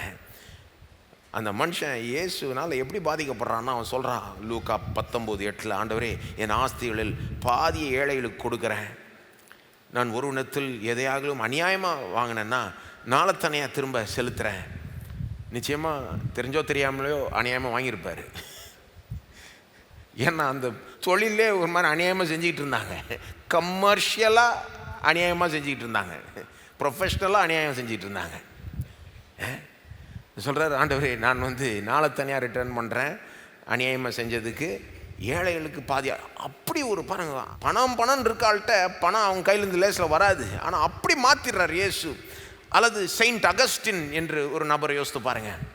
திருச்சபையில் பெரிய ஒரு வேத வல்லுனர், ஒரு திங்கர். இன்றைக்கி மேற்கத்திய கலாச்சாரத்தில், சரித்திரத்தில் அகஸ்டின் என்ற அந்த ஆளை, அவர் ஒரு கிறிஸ்டியன் தியோலோஜியன். அவர் அவ்வளோ பெருசாக நினைப்பாங்க பாருங்கள். வெறும் ஒரு கிறிஸ்தவனாக மட்டும் இல்லை, அந்த வெஸ்டர்ன் சிவிலைசேஷன், அந்த மேற்கத்திய கலாச்சாரத்துக்கே ஒரு பெரிய ஒரு கான்ட்ரிபியூஷன் செய்தவர்னு நினைக்கிறாங்க. ஆனால் அவர் எப்படி தெரியுமா தொடங்கினார்? அகஸ்டின் என்றால் இன்றைக்கி அவரை செயின்ட் அகஸ்டின் தான் சொல்லுவாங்க. செயின்ட் அகஸ்டின் எப்படி தெரியுமா இருந்தார்? கேடுகட்ட வாழ்க்கையை வாழ்ந்துக்கிட்டு இருந்தார். 19 வயசில் ஒரு பெண்ணோட உறவாகி பிள்ளையை பெற்று கல்யாணமே பண்ணிக்கல, அப்படியே வருஷக்கணக்காக இருந்து, இது இல்லாமல் மற்ற தகாத உறவுகள்லாம் வச்சுக்கிட்டு அப்படியே அவர் செய்த காரியங்களை சொல்லக்கூட முடியாது, அவ்வளோ கேடுகட்ட விதத்தில் வாழ்ந்த மனுஷன். ஆனால் இயேசுனால் மாற்றப்பட்டு முற்றிலுமாய் தலையில மாறிட்டார். became one of the greatest theologians and thinkers of all time. இன்றைக்கி அவருடைய எழுத்துக்கள்லாம் எல்லாரும் எடுத்து வாசிப்பாங்க. கத்தோலிக்கர்களும் எடுத்து வாசிப்பாங்க, ப்ராட்டஸ்டன்ட் ஆளுங்களும் எடுத்து வாசிப்பாங்க, எல்லாருமே வாசிப்பாங்க. அந்த மாதிரி ஒரு இன்ஃப்ளூயன்ஸ் அவருக்கு. கிறிஸ்தவங்க அல்லாதவங்களே எடுத்து வாசிப்பாங்க. முற்றிலுமாய் மாற்றப்பட்டால், அதாவது ஜான் நியூட்டன். அதாவது ஏன் இதெல்லாம் உதாரணம் சொல்கிறேன்னா, என்ன மாதிரி ஆள்லாம் மாற முடியாதுங்க, நான் இப்படி தாங்க இப்படின்னு நிறைய பேர் நினச்சிக்கிட்டு இருக்காங்க. அது பொய். பிசாசு சொல்கிற பொய். உங்களை அப்படியே உட்கார வைக்கணும்னு, உங்களை நாசமாக்கணும்னு, உங்களை முன்னேறாதபடி தடுக்கணும்னு நீங்கள் விசுவாசித்தீங்கன்னா நீங்கள் முன்னேறிடுவீங்கன்னு தெரியும். விசுவாசத்தை தடை பண்ணுறதுக்குன்னே அந்த எண்ணத்தை உங்கள் மனசுக்குள்ளே ஓட்டிக்கிட்டு இருக்கா, அல்லது நீங்களே ஓட்டிக்கிட்டு இருக்கீங்க என்னமோ. மேபி பிசாசுக்கு ஓவர் கிரெடிட் கொடுக்குறோமான்னு தெரில. சிலர் பிசாசே தேவையில்லை, நம்மளை காலி பண்ணிடுறோம். அந்த எண்ணத்துக்கு இடம் கொடுக்காதீங்க. அதை தான் சொல்ல வரேன். நிறைய பேர் மாறி இருக்கிறாங்க பாருங்கள், இயேசுவினால், தேவ கிருபையினால் மாறி இருக்கிறாங்க. ஜான் நியூட்டன் என்றால் அவர் he was the captain of a slave ship. அதாவது இந்த அடிமைத்தனம்ன்றது அமெரிக்காவிலலாம் பிரபலமாக இருந்த அந்த காலத்தில் 300 வருஷம் முன்னாலன்னு வைங்களேன், அந்த ஆப்பிரிக்கர்களில் கப்பலில் ஏற்றி அமெரிக்காவில் கொண்டு அடிமைகளாக விற்பாங்க. அந்த வியாபாரத்தில் இந்த ஜான் நியூட்டன்றால் அந்த கப்பலுக்கு கேப்டனாக இருந்தார். ரொம்ப கொடூரமான விதத்தில் அந்த அடிமைகள்லாம் நடத்தியிருக்கிறாராம் அவர். அந்த பயணத்திலே நிறைய அடிமைகள்லாம் மறித்து போயிடுவாங்களாம். மிடில் பேசேஜ்னு பேர் அதுக்கு. ஆப்பிரிக்காவிலேருந்து அமெரிக்கா போகிற அந்த பயணத்திலே எவ்வளோ அடிமைகள் மறிச்சிருவாங்க. சாப்பாடு இல்லாமல், வியாதினால், டார்ச்சர்னால், இவங்க போட்டு அடிக்கிற அடினால் அந்த அடிமைகள்லாம் ஆப்பிரிக்காவிலேருந்து வலுக்கட்டாயமாக கப்பலில் ஏற்றி கொண்டு வருவாங்க. அல்லது அங்கே இருக்கிற ஆப்பிரிக்கர்களே இவங்களை காட்டி கொடுத்து அடிமையாக எடுத்துக்கோணுங்க இது பண்ணி, அப்படி இதில் இந்த ஆள் கேப்டனாக இருந்தார் பாருங்க. கொடூரமாய் இந்த அடிமைகளை நடத்தின ஒரு ஆள். அது மட்டும் இல்லை, இவரும் ஒரு கேடுகிட்ட வாழ்க்கை வாழ்ந்துக்கிட்டு இருந்தாராம். அவரும் பாருங்கள் இயேசுவை சந்தித்து இயேசுவின் மூலமாய் மாற்றப்பட்டு எந்த அளவுக்கு மாறிட்டார்னா, எந்த அடிமைத்தனத்தை பெருசாக இவரே செஞ்சுக்கிட்டு இருந்தாரோ அதுக்கு விரோதமாக போராடினார், அதை ஒழிக்கணுன்னே போராடினார் ஜான் நியூட்டன். பிறகு அது சரியில்லை, அது தப்பு, நாம் ஒருத்தர் மனுஷனை அடிமையாக்கக்கூடாது அப்படின்னு அதுக்கு விரோதமாக போராடுறது மட்டும் இல்லை, ஒரு பிரசங்கியாராக ஆயிட்டார், ஒரு பாடல்களை எழுதின பெரிய பாடகராக ஆயிட்டார். அவர் எழுதின பாடல் தான் அமேசிங் கிரேஸ். அதை கேட்காத ஆளே இருக்க மாட்டாங்க, கிறிஸ்தவங்களே இருக்க மாட்டாங்க. Amazing grace, how sweet the sound that saved a wretch. ரெச்னா ரொம்ப பயங்கரமான வார்த்தை. அது என்ன மாதிரி ஒரு கொடூரமான ஒரு கேடுகட்ட மனுஷனை ரட்சித்த வியக்கத்தக்க கிருபைன்னு எழுதுறாரு. எவ்வளோ பேரை மாற்றிருக்காரு, சொல்லிகிட்டே போகலாங்க. உதாரணம், என்ன மாதிரி ஆளும் மாற முடியும் என்று நம்ப வேண்டும். மாற்றம், கிறிஸ்தவ மாற்றம், பரிசுத்தமாகுதல், பரிசுத்தத்தில் வளருதல், கர்த்தருக்கு பயந்து அவருடைய வழியில் நடந்து அவருடைய கட்டளைகள் பிரியமாய் இருந்து, இதெல்லாம் எடுத்த உடனே பட்டு நடக்கிற ஒரு காரியம் இல்லை, கொஞ்சம் கொஞ்சமாக நடக்கிற காரியம். அப்படியே கொஞ்சம் கொஞ்சமாக தான் இதிலெல்லாம் வளர முடியும். ஆனால் எங்கே தொடங்குதுன்னா, ஒன்றும் இல்லை, என்னை மாதிரி ஆளும் மாற முடியும். ஆண்டவரே நீர் என்னை மாற்ற முடியும் நம்புகிறேன், மாற்றுவீராக, இன்றைக்கு தொடங்குவீராக, என்னை மாற்ற தொடங்குவீராக. நீங்கள் விசுவாசிக்கிறதுல தான் தொடங்கும். அது சாங்டிஃபிகேஷன், பரிசுத்தமாகுதல், அதில் வளருதுன்றது ஸ்லோவாக நடக்கிற காரியம். அதுக்கு பல காரியங்களை நீங்கள் செய்யணும். வசனத்தை கேட்கணும், சத்தியத்தை அறிவீர்கள், சத்தியம் உங்களை விடுதலையாக்கும்.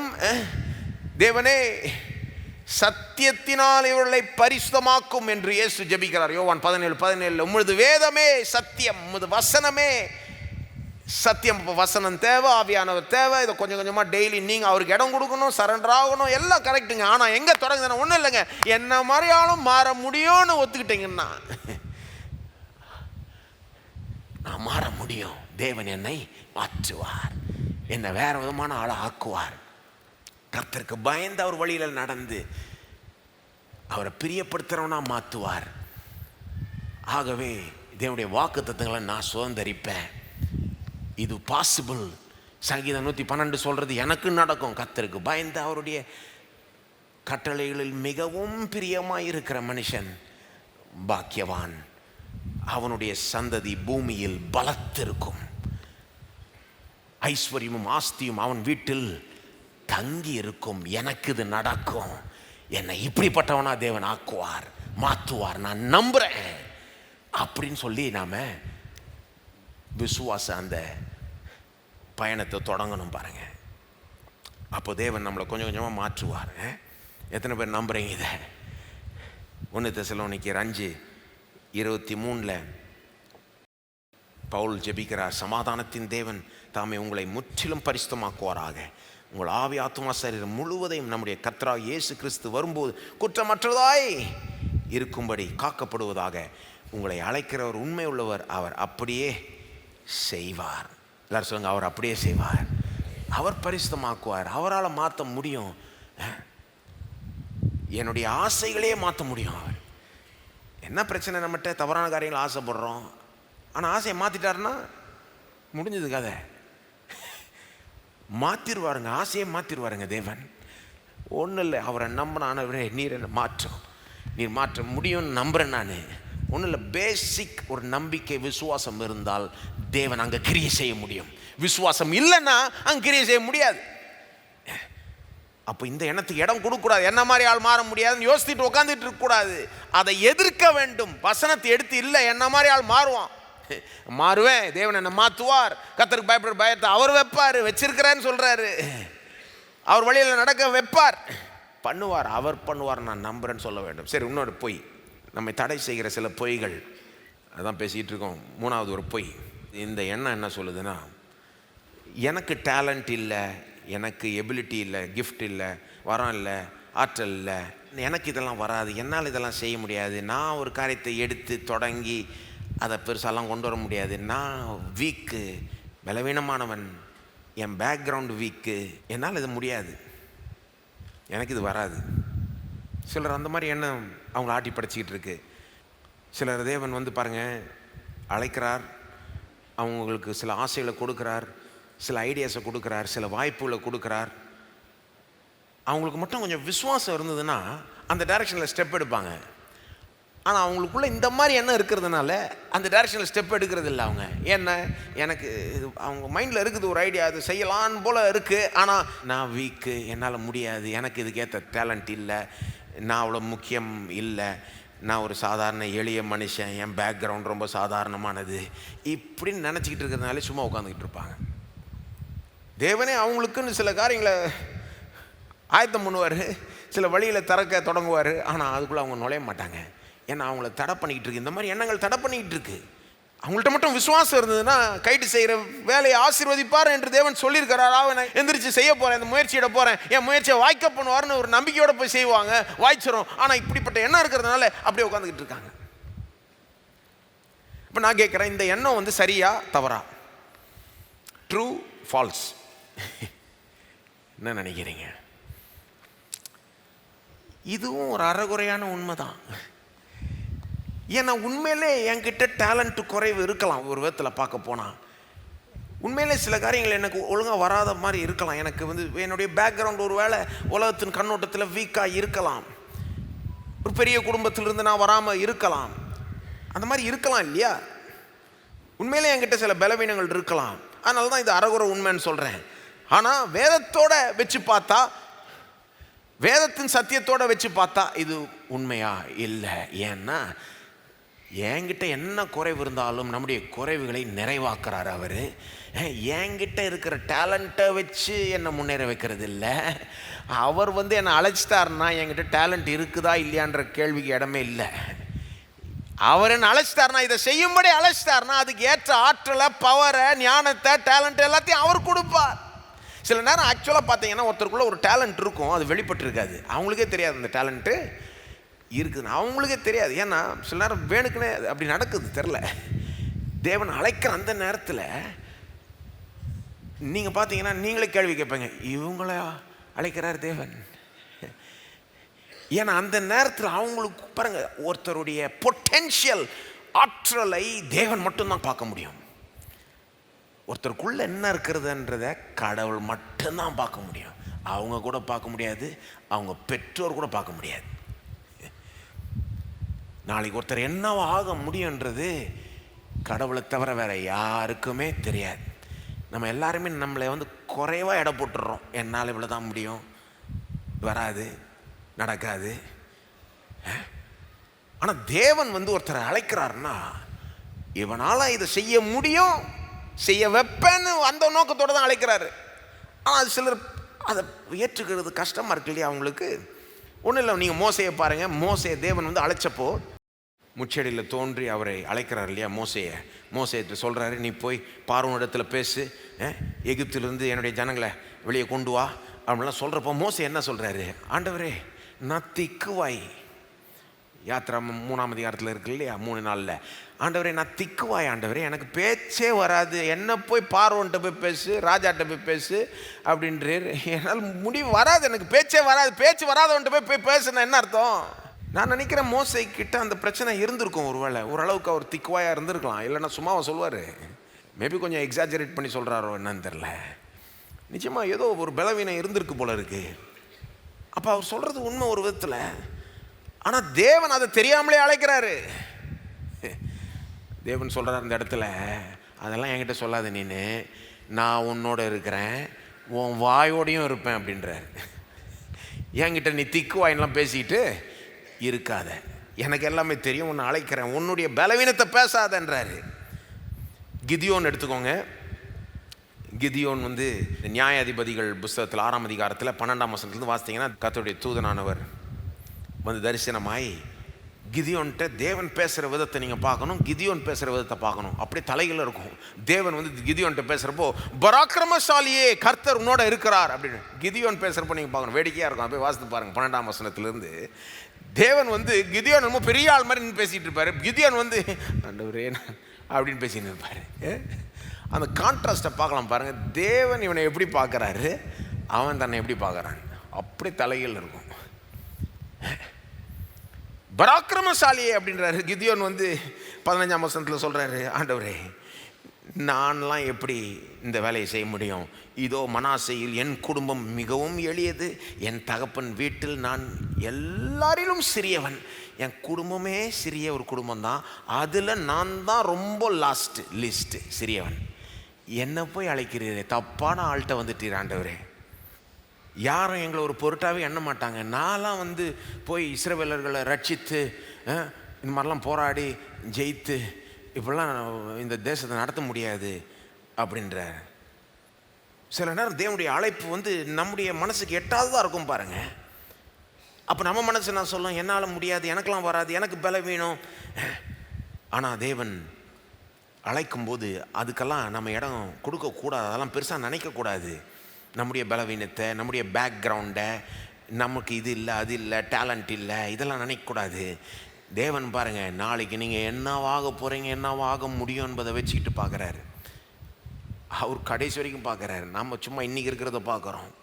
சார்ல்ஸ் ஸ்பர்ஜன் என்ற பிரசங்கியார், பெரிய பிரசங்கியார் பாருங்கள். அவர் உலக பிரசித்தி பெற்ற பிரசங்கியார், சரித்திரத்திலே மிக சிறந்த பிரசங்கியார்னு சொல்கிறாங்க சிலர். அவர்கிட்ட சில பலவீனங்கள் இருந்தது. டிப்ரெஷன், அடிக்கடி அவருக்கு டிப்ரெஷன் வந்துடுமா. டிப்ரெஷன் யார்? பிரசங்கியா இருக்குங்க. ஒரு கிறிஸ்தவனுக்கே டிப்ரெஷன் வரக்கூடாதுன்னு நினைக்கிறவங்களாம் உண்டு. இவர் பிரசங்கியாருக்கு டிப்ரெஷன் வருமா. அதாவது அவர் அதை பற்றி எழுதுறாரு சில நேரம், ஸ்பர்ஜனே எழுதுறாரு, சொல்கிறாரு அவருடைய சுவாபமே அந்த மாதிரியாம், கொஞ்சம் ஒரு மாதிரி கொஞ்சம் ஈஸியாக நெகட்டிவாக யோசிக்கிற ஒரு சுவாபம் சிலருக்கு அந்த மாதிரி இருக்குது. சிலர் ரொம்ப பாசிட்டிவாக இருப்பாங்க, சுவாபமே அப்படி. சிலர் ஈஸியான, அவர் அந்த சுவாபமே கொஞ்சம் அப்படி. அது மட்டும் இல்லாமல் சின்ன வயசில் பிரசங்கியார் ஆகிட்டார். சின்ன வயசுலேயே வெற்றியும் பார்த்துட்டாரு. நிறைய பேர் அவரை குற்றஞ்சாட்டி அவரை ஒரு மாதிரி ஆக்கியும் விட்டாங்க பாருங்கள். சின்ன வயசில் எல்லாம் சந்திச்சு. அது மட்டும் இல்லை, சில சம்பவங்கள்லாம் அவர் வாழ்க்கையில் நடந்தது. ஒரு முறை ஒரு சபையில் பெரிய ஆக்சிடெண்ட் நடந்து, ஒரு ஃபயர் நடந்து, அதில் நிறைய பேர் இறந்து போய் அப்படியே க்ரஷ் பண்ணிடுச்சு அவரை. அதிலிருந்து அவர் முழுமையாக மீண்டு வர ரொம்ப கஷ்டமாக இருந்தது அவருக்கு. இந்த மாதிரி காரணங்கள் நிமித்தமாய் அடிக்கடி டிப்ரெஷனில் போயிடுமா. ஆனால் அவர் சொல்கிறாரு, அந்த பலவீனத்தை தேவன் பயன்படுத்தி அதன் மூலமாய் அதிலிருந்து ஜனங்களுக்கு ஊழியம் செய்ய வச்சார்ன்றார். அது எனக்கு என் ஊழியத்தை அழிக்கவும் இல்லை, என்னை எந்த விதத்திலையும் குறைக்கவும் இல்லை. சொல்லப்போனால் அந்த தீமையை தேவன் நன்மையாய் திருப்பி விட்டார். அந்த என் பலவீனத்தில் அவருடைய பலன் பூரணமாய் விளங்குச்சு. அதனாலேயே நான் வேற விதமாய் ஜனங்களுக்கு ஊழியம் பண்ணேன். அப்படி கஷ்டப்படுற ஜனங்களை நான் புரிஞ்சுக்கிட்டேன், அவங்களுக்கு நான் பேச முடிஞ்சது. அப்படி அப்படி அப்படி வராரு பாருங்க அவர். அந்த வீக்னஸ் சொல்லப்போனால் என்னுடைய ஊழியத்தை ஒரு வேற நல்ல டைரக்ஷனில் கொண்டு போச்சுன்ற மாதிரி சொல்கிறாரு. 2 கொரிந்தியர் 12 பாருங்கள். 2 கொரிந்தியர் 12:9 10 பவுல் அங்கே எழுதுகிறார். பவுலுக்கும் அந்த மாதிரி ஏதோ ஒரு பிரச்சனை இருந்துக்கிட்டே இருந்தது. மாம்சத்தில் ஒரு முள் என்று சொல்கிறார். இதுக்கு முந்தின வசனங்களில் ஆண்டவரே இந்த பிரச்சனையை எடுத்து போடணும்னு ஜெபிக்கிறாராம். தேவன் அவர் கொடுத்த பதில் இதுதான். 2 கொரிந்தியர் 12:9 என் கிருபை உனக்கு போதும். பவுல் சொல்கிறார், ஆண்டவர் இந்த பிரச்சனை போட்டும். தேவன் சொல்கிறார், என் கிருபை உனக்கு போதும், பலவீனத்திலே என் பலம் பூரணமாய் விளங்கும் என்றார். பலவீனத்தில் தான் என் பலன் பூர்ணமாக விளங்கும். ஆண்டவர் இந்த பலவீனத்தை எடுத்து போடும். தேவன் சொல்ற, பலவீனத்தில் என் பலன் பூரணமாய் விளங்கும். ஒரு ஏரியாவில் ரொம்ப பலம் இருந்ததுன்னா அந்த ஏரியாவில் என்னுடைய பலம் பெருசாக தெரியாது. ஆனால் ஒரு ஏரியாவில் நீ பலவீனமாக இருந்தால் அந்த ஏரியாவில் தான் என் பலன் ரொம்ப பிரைட்டாக ஷைன் பண்ண முடியும். பலவீனத்தில் என் பலன் பூரணமாய் விளங்கும் சொல்கிறார் தேவன். அதை புரிஞ்சுக்கிட்டு பவுல் பிறகு சொல்கிறார், ஆகையால் கிறிஸ்துவின் வல்லமை என் மேல் தங்கும்படி என் பலவீனங்களை குறித்து நான் மிகவும் சந்தோஷமாய் மேன்மை பாராட்டுவேன் சொல்கிறாரு. ஓகே ஆண்டவரே, அப்படின்னா கிறிஸ்துவின் வல்லமை என் மேல் தங்கும்படி என் பலவீனங்களை குறித்து நான் மிகவும் சந்தோஷமாய், என் பலவீனங்களை குறித்து நான் கம்ப்ளைண்ட் பண்ண மாட்டேன், என் பலவீனங்களை ஒரு டிஸ்அட்வான்டேஜாக நினைக்க மாட்டேன், என் பலவீனங்களை குறித்து நான் மிகவும் சந்தோஷமாய் மேன்மை பாராட்டு. அந்த வார்த்தைகள் நம்ம எல்லாம் சொல்லுவோமா? கிறிஸ்துவின் வல்லமை எல்லாம் சொல்லுங்கள், என் மேல் தங்கும்படி என் பலவீனங்களை குறித்து நான் மிகவும் சந்தோஷமாய் மேன்மை பாராட்டுவேன். அடுத்து சொல்கிற 10ஆம் வசனத்தில், அந்தபடி நான் பலவீனமாய் இருக்கும்போது பலமுள்ளவனாய் இருக்கிறேன். நான் பலவீனம், இது நடக்காது. நான் பலவீனமாக இருக்கும்போது, எல்லாம் சொல்லுங்க, நான் பலவீனமாக இருக்கும்போதே பலமுள்ளவனாய் இருக்கிறேன். இதே போல் தான் இன்னொரு இடத்துல சொல்கிறார், என்னை பலப்படுத்துகிற கிறிஸ்துவனால் எனக்கு எல்லாவற்றையும் செய்ய பலன் உண்டு. இப்போ இந்த மாதிரி வார்த்தைகளை எடுத்துக்கணும் பாருங்க. என்னால் முடியாது, எனக்கு இது வீக்னஸ், டேலண்ட் இல்லை, இது அதை விட்டுக்கிட்டு இதை பேசணும் பாருங்க. இந்த எண்ணங்களை அகற்ற வேண்டும். ஏன்னா தேவன் பல நேரத்தில் பார்த்தீங்கன்னா வேணுக்குனே கொஞ்சம் வீக்காக இருக்கிற ஆட்களை, உலகத்தின் பார்வையில் முக்கியமில்லாத ஆட்களை, எளிய மக்களை, பெரிய பேக்ரவுண்ட் இல்லாதவர்களை வேணுக்குனே தேர்ந்தெடுப்பார். ஆமாம், உலகம் யாரை பெருசாக நினைக்காதோ வேணுக்குனே அவங்களுக்கு முக்கியத்துவம் கொடுப்பார் தேவன். பார்த்துருக்கீங்களா? வேணுக்குனே பண்ணுற மாதிரி தான் தெரியுது எனக்கு. யூத கலாச்சாரத்தில் அந்த காலத்தில் முதல் பிறந்த மகனுக்கு தான் முக்கியத்துவம். நிறைய பிள்ளைகள் இருப்பாங்க, ஆனால் முதல் பிறந்த அந்த மகனுக்கு தான் டபுள் சொத்து, குடும்ப சொத்து, பொறுப்பு, பதவி, கனம் எல்லாமே. மற்ற பிள்ளைகளுக்கு சொத்து இருக்கும், ஆனால் இவனுக்கு டபுள் சொத்து பாருங்க. இவனுக்கு தான் அதிக முக்கியத்துவம், இவனுக்கு தான் பெரிய பொறுப்பு, பதவி எல்லாம் கொடுக்கப்படும். குடும்ப தலைவன் அடுத்தவன் இவன் தான் இருப்பான் பாருங்க. இப்படி தான் கலாச்சாரமே இருந்தது, உலகமே இப்படி தான் இருந்தது. ஆனால் தேவன் என்ன பண்ணுறாரு, திரும்ப திரும்ப முதல் பிறந்தவனை தேர்ந்தெடுக்கிறதுக்கு பல ரெண்டாவது பிறந்தவனை தேர்ந்தெடுப்பார். இது நம்ம வேணுக்குனே வம்பிழுக்கிற மாதிரி இருக்குது. ஏசாவை தேர்ந்தெடுக்கிறதுக்கு பதில யாக்கோபை தேர்ந்தெடுத்தார். 12 மகன்கள் இருக்காங்க யாக்கோபுக்கு. அதில் 11வது பிறந்த யோசேப்பை தேர்ந்தெடுக்கிறார். மோசேயும் பார்த்தீங்கன்னா முதல் பிறந்த மகனே கிடையாது, பிறகு வந்தவன், அவனை தேர்ந்தெடுக்கிறாரு. தாவீது குடும்பத்தில் லாஸ்ட்டு, அவனை யாரும் பெருசாகவே நினைக்கல, ஆனால் அவனை தான் தேர்ந்தெடுக்கிறாரு தேவன். இந்த மாதிரி நான் சொல்லிக்கிட்டே போகலாம். இது ஒரு பேட்டர்ன். இது வேணுக்குன்னே இப்படி செய்கிறாருன்னு நான் எப்படி சொல்லலாம்னா, பவுலே புதிய ஏற்பாட்டில் இந்த மாதிரி பேசுகிறாரு. வேணுக்குன்னே தேவன் இப்படி தேர்ந்தெடுக்கிறான்ற மாதிரி பேசுகிறாரு. 1 கொரிந்தியர் 1:26 பார்த்தீங்கன்னா அவர் சொல்கிறாரு, எப்படி எனில் சகோதரரே, நீங்கள் அழைக்கப்பட்ட அழைப்பை பாருங்கள். மாம்சத்தின்படி ஞானிகள் அநேகர் இல்லை, வல்லவர்கள் அநேகர் இல்லை, பிரபுக்கள் அநேகர் இல்லை. சபையார்ட்ட சொல்கிறாரு, விசுவாசிகளுக்கு சொல்கிறாரு, ஒன்றும் இல்லை, நீங்கள் சுற்றி பாருங்கள், சபையை பாருங்கள், விசுவாசிகளை பாருங்கள். மாம்சத்தின்படி உலக பிரகாரமாக ஞானிகள் அநேகர் இல்லை. சிலர் இருக்கிறாங்க, ஆனால் அநேகர் இல்லை. வல்லவர்கள் அநேகர் இல்லை, பிரபுக்கள் அநேகர் இல்லை. 27, ஞானிகளை வெட்கப்படுத்தும்படி தேவன் உலகத்தில் பைத்தியமானவைகளை தெரிந்து கொண்டார். பலம் உள்ளவைகளை வெட்கப்படுத்தும்படி தேவன் உலகத்தில் பலவீனமானவைகளை தெரிந்து கொண்டார். தேவன் தெரிந்து கொண்டார்னு சொல்றார். 28, உள்ளவைகளை அவமாக்கும்படி உலகத்தின் இழிவானவைகளையும் அற்பமாய் எண்ணப்பட்டவைகளையும் இல்லாதவைகளையும் தேவன் திரும்ப பார்த்தீங்க, தேவன் தெரிந்து கொண்டார். சொல்லுங்க, தேவன் தெரிந்து கொண்டார். நான் நினைக்கிறேன் வேணுகனே படுறார் தேவன். அப்படியே சொல்றார் பவுல், வேணுக்குனே ஞானிகளை வெட்கப்படுத்தும்படி உலகத்தில் பைத்தியமானவைகளை தேவன் தெரிந்து எடுக்கிறாராம். ஏன் இப்படி பண்றாரு? 29 காரணம் கொடுக்கப்படுது. மாம்சமான எவனும் தேவனுக்கு முன்பாக பெருமை பாராட்டாதபடி அப்படி செய்தார். அப்படின்னு அர்த்தம், தேவன் வெறும் பெரிய பேக்ரவுண்ட் உள்ளவனை, பெரிய வல்லவனை, வீக்னஸ் இல்லாதவன், பெரிய டேலண்ட் உள்ளவன் வெறும் இப்படி பார்த்து தேர்ந்தெடுத்துட்டார்னா, அவன் நாளைக்கு சிறந்து விளங்கும் போது உலகமும் சரி அவனும் சரி என்னன்னு சொல்லுவாங்க, அவன் டேலண்ட்னால பெருசாக வந்துட்டான், அவன் பேக்ரவுண்ட்னால பெருசாக வந்துட்டான்னு சொல்லுவாங்க. அது தேவனுக்கு பிடிக்காது.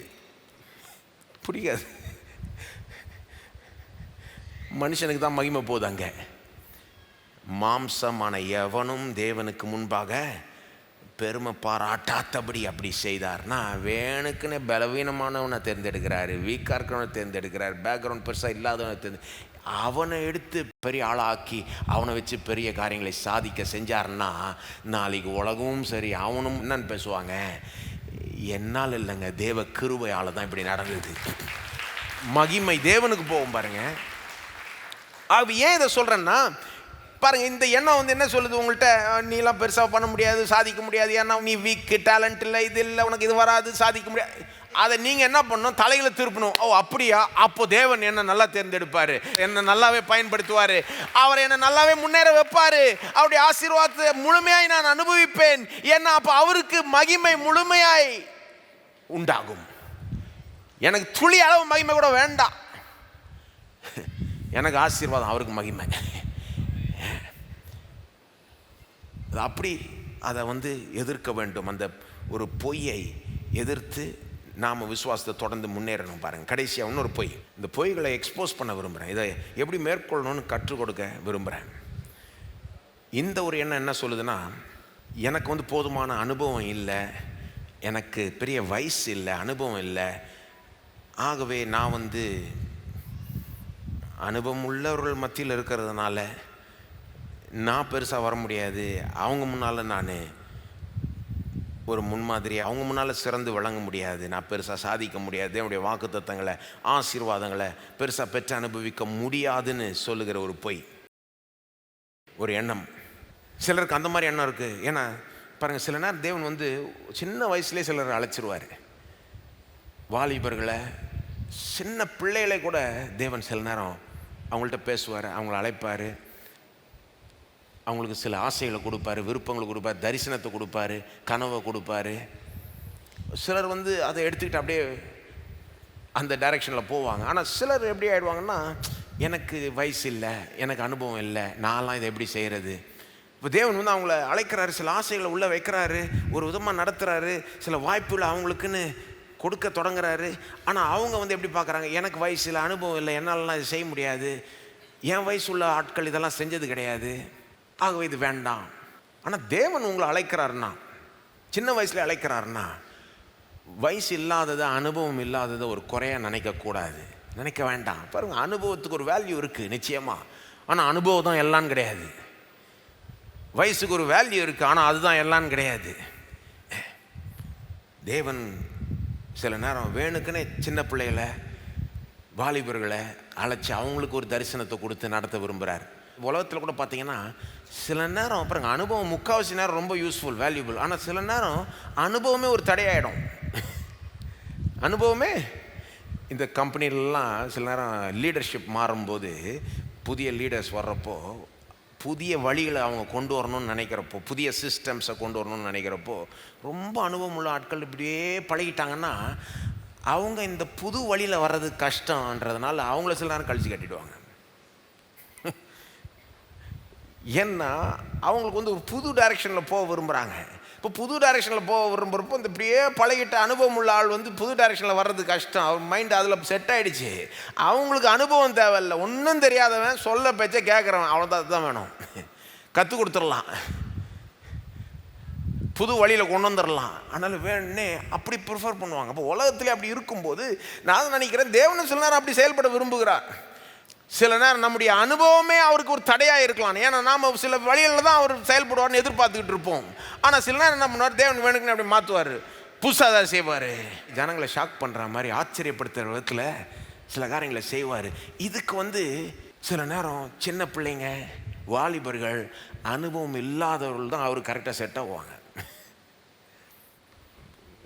இங்கே நிறைய வாலிபர்கள் இருக்கீங்க, பிள்ளைகள் இருக்கீங்க. ஒருவேளை தேவன் உங்களை சில வழிகள் விதங்கள் நடத்தி வருகிறார், சில ஆசைகள் உங்களுக்குள்ளே வைக்கிறார், சில தரிசனங்கள் ஒருவேளை உங்களுக்கு கொடுத்துருக்கலாம், சில ஐடியாஸை கொடுத்துருக்கலாம். ஆனால் நீங்கள் நான் எனக்கு வயசு இல்லை, அனுபவம் இல்லை, நான் இதெல்லாம் செய்ய முடியாதுன்னு நினச்சிக்கிட்டு இருந்தீங்கன்னா அது உங்களுக்கு தடையாயிடும். பாருங்கள், அதுக்கு ஞானம் இல்லாமல் செய்யுங்கன்னு சொல்ல. ஆனால் தேவன் உங்களை அழைச்சிருக்காருன்னா 1-2 பேர்கிட்ட கன்சல்ட் பண்ணுங்கள். அதுக்குன்னு எல்லார்ட்டையும் பேசவும் முடியாது. தப்பான ஆட்கள்கிட்ட போய் உங்கள் கனவு சொன்னீங்கன்னா அவ்வளோதான். யோசேப்பு போய் சொன்னார் பாருங்க சகோதரர்கிட்ட கனவை, உன்னை கொன்னே போட்டுறோம் பாரு அப்படின்ட்டான். ஏன்னா இந்த உலகத்தில் பொறாமை இதெல்லாம் வேறு இருக்குது. அதனால் ஒரு சிலர்கிட்ட தான் சொல்லணும், நிறைய பேர்கிட்ட சொல்லக்கூடாது தேவன் உங்களுக்கு கொடுத்துருக்க கனவெல்லாம். ஆனால் ஒருத்தர்கிட்ட 1-2 பேர்கிட்ட கன்சல்ட் பண்ணுறது நல்லது. இது இப்படி தேவன் நடத்துகிற மாதிரி தெரியுது, இது ஞானமாக, இதில் போகலாமா, நான் கொஞ்சம் ஞானமுள்ள ஆட்கள், விசுவாசம் உள்ள ஆட்கள், இப்போ தேவன் உங்களை அழைச்சிருக்கிறார், இது ஞானமாக படுதுன்னா ஒரு ஸ்டெப் எடுங்க அந்த டைரெக்ஷனில். இதை நினச்சிக்கிட்டு ஒரு தடையாக நினச்சி, ஏன்னா தேவன் பாருங்கள் சில நேரம் அப்படி செய்கிறார். எரேமியாவை ஒரு வாலிபனாக இருக்கிறப்போ அழைக்கிறாரு. எரேமியா 1ஆம் அதிகாரத்தில் எரேமியாட்ட பேசுகிறார் தேவன். நான் உன்னை 5ஆம் வசனத்தில், நான் உன்னை தாயின் வயிற்றில் உருவாக்கும் முன்னே உன்னை அறிந்தேன், நீ கற்பத்திலிருந்து வெளிப்படும் முன்னே நான் உன்னை பரிசுத்தம் பண்ணி உன்னை ஜாதிகளுக்கு தீர்க்கதரிசியாக கட்டளையிட்டேன் என்று சொன்னார். என்ன மாதிரி வார்த்தைகள் பாருங்க. தாயின் வயிற்றில் உருவாகிறதுக்கு முன்னாலே நான் உன்னை அறிஞ்சிட்டேன், உன்னை பரிசுத்தம் பண்ணிட்டேன், பிரித்து எடுத்துட்டேன், உன்னை ஜாதிகளுக்கே தீர்க்கதரிசிகளாய் கட்டளையிட்டுட்டேன்.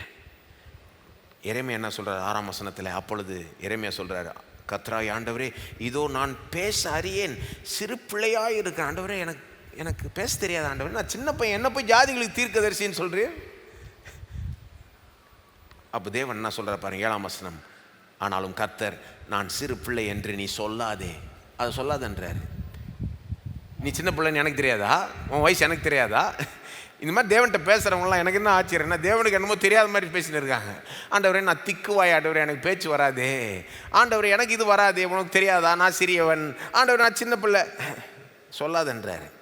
நான் உன்னை அனுப்புகிற எல்லாரிடத்திலும் நீ போய் நான் உனக்கு கட்டளையிடுகிறவைகள் எல்லாம் நீ பேசுவாயாக, நீ அவர்களுக்கு பயப்பட வேண்டாம். இஸ்ரவேல் ஜனங்களுக்கு யாரை கண்டு நீ பயப்பட வேண்டான்றாரு. அவங்களாம் முரட்டாட்டமான ஜனங்க தான், எத்தனையோ தீர்க்கதரிசிகளை கொன்னவங்க ஆக்சுவலாக, அப்படியே சொல்கிறார் இயேசுவே சொல்கிறார் ஒரு இடத்துல. ஆனால் அவர்களுக்கு பயப்பட வேண்டாம், உன்னை காக்கும்படிக்கு நான் உன்னுடனே இருக்கிறேன் என்று கர்த்தர் சொல்லி, கர்த்தர் தமது கரத்தை நீட்டி என் வாயை தொட்டு, இதோ என் வார்த்தைகளை உன் வாயிலே வைக்கிறேன். சாமுவேல் எடுத்துக்கோங்க. சின்ன பிள்ளையா இருக்கிறப்போ தேவன் அவன்கிட்ட பேச தொடங்குறாரு.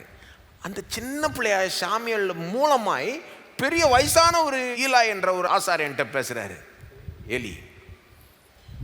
அல்லது தாவீது எடுத்துக்கோங்க. சின்ன வயசுலேயே அவனை ராஜாவாகும்படி அபிஷேகம் பண்ணாரு. சின்ன வயசுலேயே அவன் கோலியாத்தோட போய் சண்டை போடுறான். அந்த நாட்டில் யாருமே கோலியாத்துக்கு முன்னால் நிற்கிறதுக்கு ஒரு தைரியம் இல்லை அவங்களுக்கு. பெரிய பெரிய ப்ரொஃபஷனல் வீரர்களுக்கெல்லாம் தைரியம் இல்லை. யாருமே செய்ய முடியாதுன்னு நினச்சி இந்த சின்ன பையன் செஞ்சுட்டான் போய். தானியேல் எடுத்துக்கோங்க. அவன் டீனேஜராக இருக்கிறப்போ அநேகமாக அவன் வந்து பாபிலோனுக்கு போயிருப்பான்றாங்க. சின்ன வயசுலேயே வந்து அவன் ராயல் அட்வைசராக அந்த ராஜாவுக்கு, பாபிலோனிய ராஜாவுக்கு ஒரு அட்வைசர் ஆகிட்டான்னு சொல்கிறாங்க. புதிய ஏற்பாட்டில் திமோத்தேயு ஒரு ஏரியாவுக்கே அவர் இன்சார்ஜாக இருந்தது போல் தெரியுது. பெரிய பொறுப்பு அவர் கொடுக்கப்பட்டது. பைபிளில் அவருடைய பேரில் 2 புத்தகம் இருக்குது, 1 தீமோத்தேயு 2 தீமோத்தேயுன்னு. அதில் பவுலே சொல்கிறார், அங்கே 1 தீமோத்தேயுவில் பவுல் அவருக்கு சொல்கிறாரு, அவருக்கு சின்ன வயசு போல் இருக்குது, அதை சொல்லி காமிக்கிறார் பாருங்க. 1 தீமோத்தேயு 4:12 உன் இளமையை குறித்து ஒருவனும் உன்னை அசட்டை பண்ணாதபடிக்கு நீ மாதிரியாக இரு. அதாவது நீ சின்ன வயசாக இருக்கிறதுனால மற்றவங்க உன்னை அசட்டை பண்ண விடாதன்றாரு.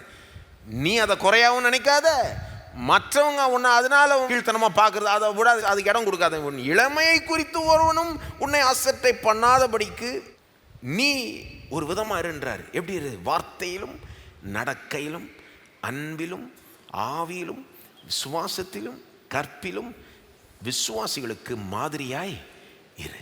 உன் வயசு பெருசாக நினச்சிக்கிட்டு இருக்காது, அவங்களுக்கு முன்பாக ஒரு மாதிரியாக நெல்லு நீ. அப்போ அவங்க ஒன்று அசட்டை பண்ண மாட்டாங்க.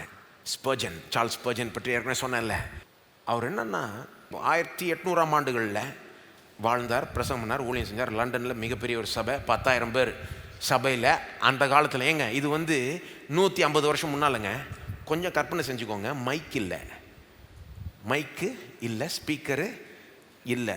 அஃப்கோர்ஸ் அந்த காலத்துலாம் பில்டிங் அதுக்கேற்ற மாதிரி கட்டுவாங்க. என்ன இருந்தாலும் 10,000 பேருக்கு மைக் இல்லாமல் எப்படிங்க பேசுகிறது? 6,000 7,000 அட்டெண்டன்ஸ் இருந்தால் கூட பெரிய கூட்டம். ஒவ்வொரு வாரமும் அப்பேற்பட்ட கூட்டத்துக்கு பிரசங்கம் பண்ணவர். அவருடைய பிரசங்கம் வந்து அந்த நாட்களில் ஞாயிற்றுக்கிழமை பிரசங்கம் பண்ணி முடிப்பாராம். வெள்ளிக்கிழமைக்குள்ள அவருடைய பிரசங்கம் வந்து பிரிண்ட் ஆகி லண்டனில் எல்லா நியூஸ் ஸ்டாண்ட்ஸ்லையும் விற்கப்படும். அடுத்த வாரம் அமெரிக்காவுக்கே போயிடும், அங்கே விற்கப்படுமா. ஒவ்வொரு வாரமும் அவருடைய அப்படி ஒரு பிரசங்கியார். அவர் என்ன வயசில் பாஸ்டர் ஆனார் தெரியுமா உங்களுக்கு? 17-18 வயசு. அந்த வயசுலாம் பாஸ்டராக இருக்க முடியுமா? முடியாதுன்னு சொல்லுவாங்க மனிதர்கள். 17-18 வயசில் ஒரு சின்ன ஊரில், ஒரு வாட்டர் பீச்ன்ற ஊரில் அவரை பாஸ்டர் அப்பாயின்ட் பண்ணாங்க. 19 வயசில் அவர் அதுக்குள்ளே அவர் பாப்புலர் ஆகிட்டார். எல்லாரும் பேசிக்கிறாங்க அவரை பற்றி.